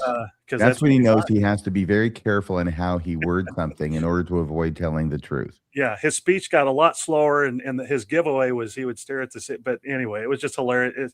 And I was doing in the chat, I was kind of like, the old Batman show, pow, boom, biff, and he would just gesticulate and do. Oh man, it was just a disaster.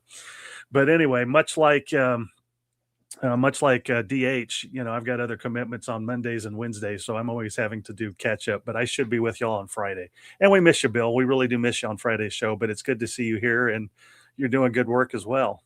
Thank you, my friend.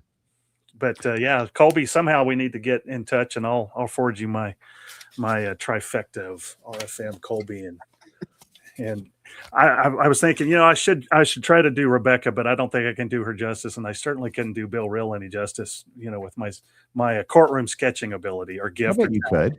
I want to see you try. I don't think so. It All does right. not have a happy ending. Okay. Well, thank you so much for sharing your talents with the class, DG. Yeah. Well, thanks for having me on, and y'all have a good evening. We'll catch up with you Friday. Okay. Bye-bye. Well, that is about it. By the way, there's going to be a special something here at the end, so don't anybody go away because I see you starting to trail off. But before we get to that, please hit like, please hit subscribe. Okay. Please do those things right now if you haven't already. And also, thanks to everybody who has donated. Your donations are critical to keeping this programming on the air. If you haven't donated, please go to mormondiscussions.org and make a donation there. You'll see the link. You can click it, make a donation of your choice size. Greatly appreciated. Thank you so much. Now that you've hung on there, we're going to show something that I saw this morning, and I laughed so hard. I'm also going to show this on Friday night, but I'm playing it now, especially for Colby, because we went ahead and we did that thing about Jacob Hansen and about how he just lied his ass off when, what is it? Annie. Is it Annie Beth Stuckey? Allie says, well, tell me about Mormonism and what was restored. And he says not once but twice, the thing that was restored was the ecclesiastical structure of the church. And we're going, what on earth is he talking about? That's not even true. So what happened is that this morning, hey, Bill? Yeah. Let me put this up here because you had mentioned this before. Hang on a second here. That's the slide. I'm going to remove that, put that up there. I'm sorry. There you go. Yeah, so those are just, I don't need to say much. Those are the three channels. Mormon Discussion there at the top, LDS Christian, which is Robert Gurr's channel, bottom left, and the Proverbs Guys Ministries there on the bottom right. And I'll just note, Robert's got 1,000 views. Again, I'm not bragging about views. We're averaging probably somewhere in this channel between 10 and 15,000. But on Robert's channel, 1,000 views. On the Proverbs Guys Ministries, 1.6 thousand. We were today up at 13,000. So at least in terms of people watching it, our channel benefited the most from this. So for me, that makes it well worth it that the conversation took place. Very good. And it's showing up on Mormon Discussions. That was just a happenstance. Is that right? Yeah, it was just a happenstance. Originally, it was going to be streamed through his stream software on Proverbs Guys Ministries. I was going to record it. He said I could download it. We could put it on our channel later. Their guy, they had somebody else on their team who was live streaming at that moment. We were supposed to go live at 6 p.m. They had somebody else that was live streaming, even though he had the space scheduled. Somebody else just last minute started doing a stream. So they weren't able, he wasn't able to start a stream on his thing. And the only way I said, well, we could go on my StreamYard and we could go on there and I can connect both of you to your YouTube channels. And at least we could make this thing happen. But by doing that, then what I did was put you in the exact same situation that he was in. So I thought what you were going to say is, but by doing that, I'm going to have to take thousands of views away from both of you. Yeah, it worked out well. I think downloading it and posting it later, it still would have did fine. But by it being live, I think it benefited the best. I think so. So here's the clip we're going to end with. Anybody remember David Alexander in the yellow taxi or the yellow deli? David DeRouche. David DeRouche. David DeRouche, that's his real name. Yeah. Well, he looked at this same debate that Jacob Hansen there on the right had with the Allie Beth Stuckey. And he had some of the same comments that you and I shared, Colby. Now, David Alexander, he may be a nutcase, but he's also a Mormon. Well, maybe that's not that surprising. He's a Mormon who knows Mormonism and talks a lot about Mormonism. And he knows the Bible, and he was scratching his head about what Jacob was saying Mormonism stood for. And this is what this clip looks like from his show. I'm going to put this on at 1.25 as well. A theophany, a vision of the Lord. The Father and the Son appeared to him, and they essentially told him that the original Church of Jesus Christ was not in its fullness on the earth. Okay, which means that is not what Jesus said to Joseph, that the original Church of Jesus Christ is not in its fullness on the earth. That's a real misrepresentation of what Jesus Christ said to Joseph Smith. And that's a big deal. Actually, Allie Stuckey's representation of what Joseph Smith said, of what was said to Joseph Smith, is actually way closer to the truth than what Jacob Hansen says here, as far as I can see. That and the way that I would understand that, and the way that Latter-day Saints understand that is... See, he doesn't just claim this as his own personal take. This is the way the Latter-day Saint Church understands it. Listen to what he says here. The belief that there were no believers between the time of Jesus Christ and 1820, right? Okay, I'm sure he means not just the time of Jesus Christ, but from the apostasy till 1820. I did an entire debate on this with Joe Heschmeyer recently. And it's the idea that the fullness of the ecclesiastical structure of Christ's church was not on the earth. The fullness of the ecclesiastical structure of Christ's church was not on the earth. That's what stopped, just the fullness of the ecclesiastical structure. But we do believe that there has always been, since the time of Jesus, sincere believers in Jesus Christ. So when we talk about the church, I think it's important that we distinguish between the church as a body of sincere believers, which we believe has had a continual existence. Okay, this is what he's saying.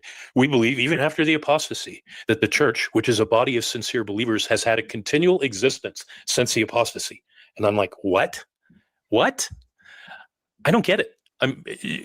Jacob, I'm really puzzled. I'm gobsmacked that you could say this and actually believe this. It's so contrary to what Jesus Christ specifically told Joseph Smith. And as far as I can see, it's completely contrary to what the church actually teaches. Okay. Now, again, I might be completely wrong. Okay. I might be completely wrong. If so, correct me. But let's listen to the rest of this. And oh my gosh. Wow. That sounds like what we were saying.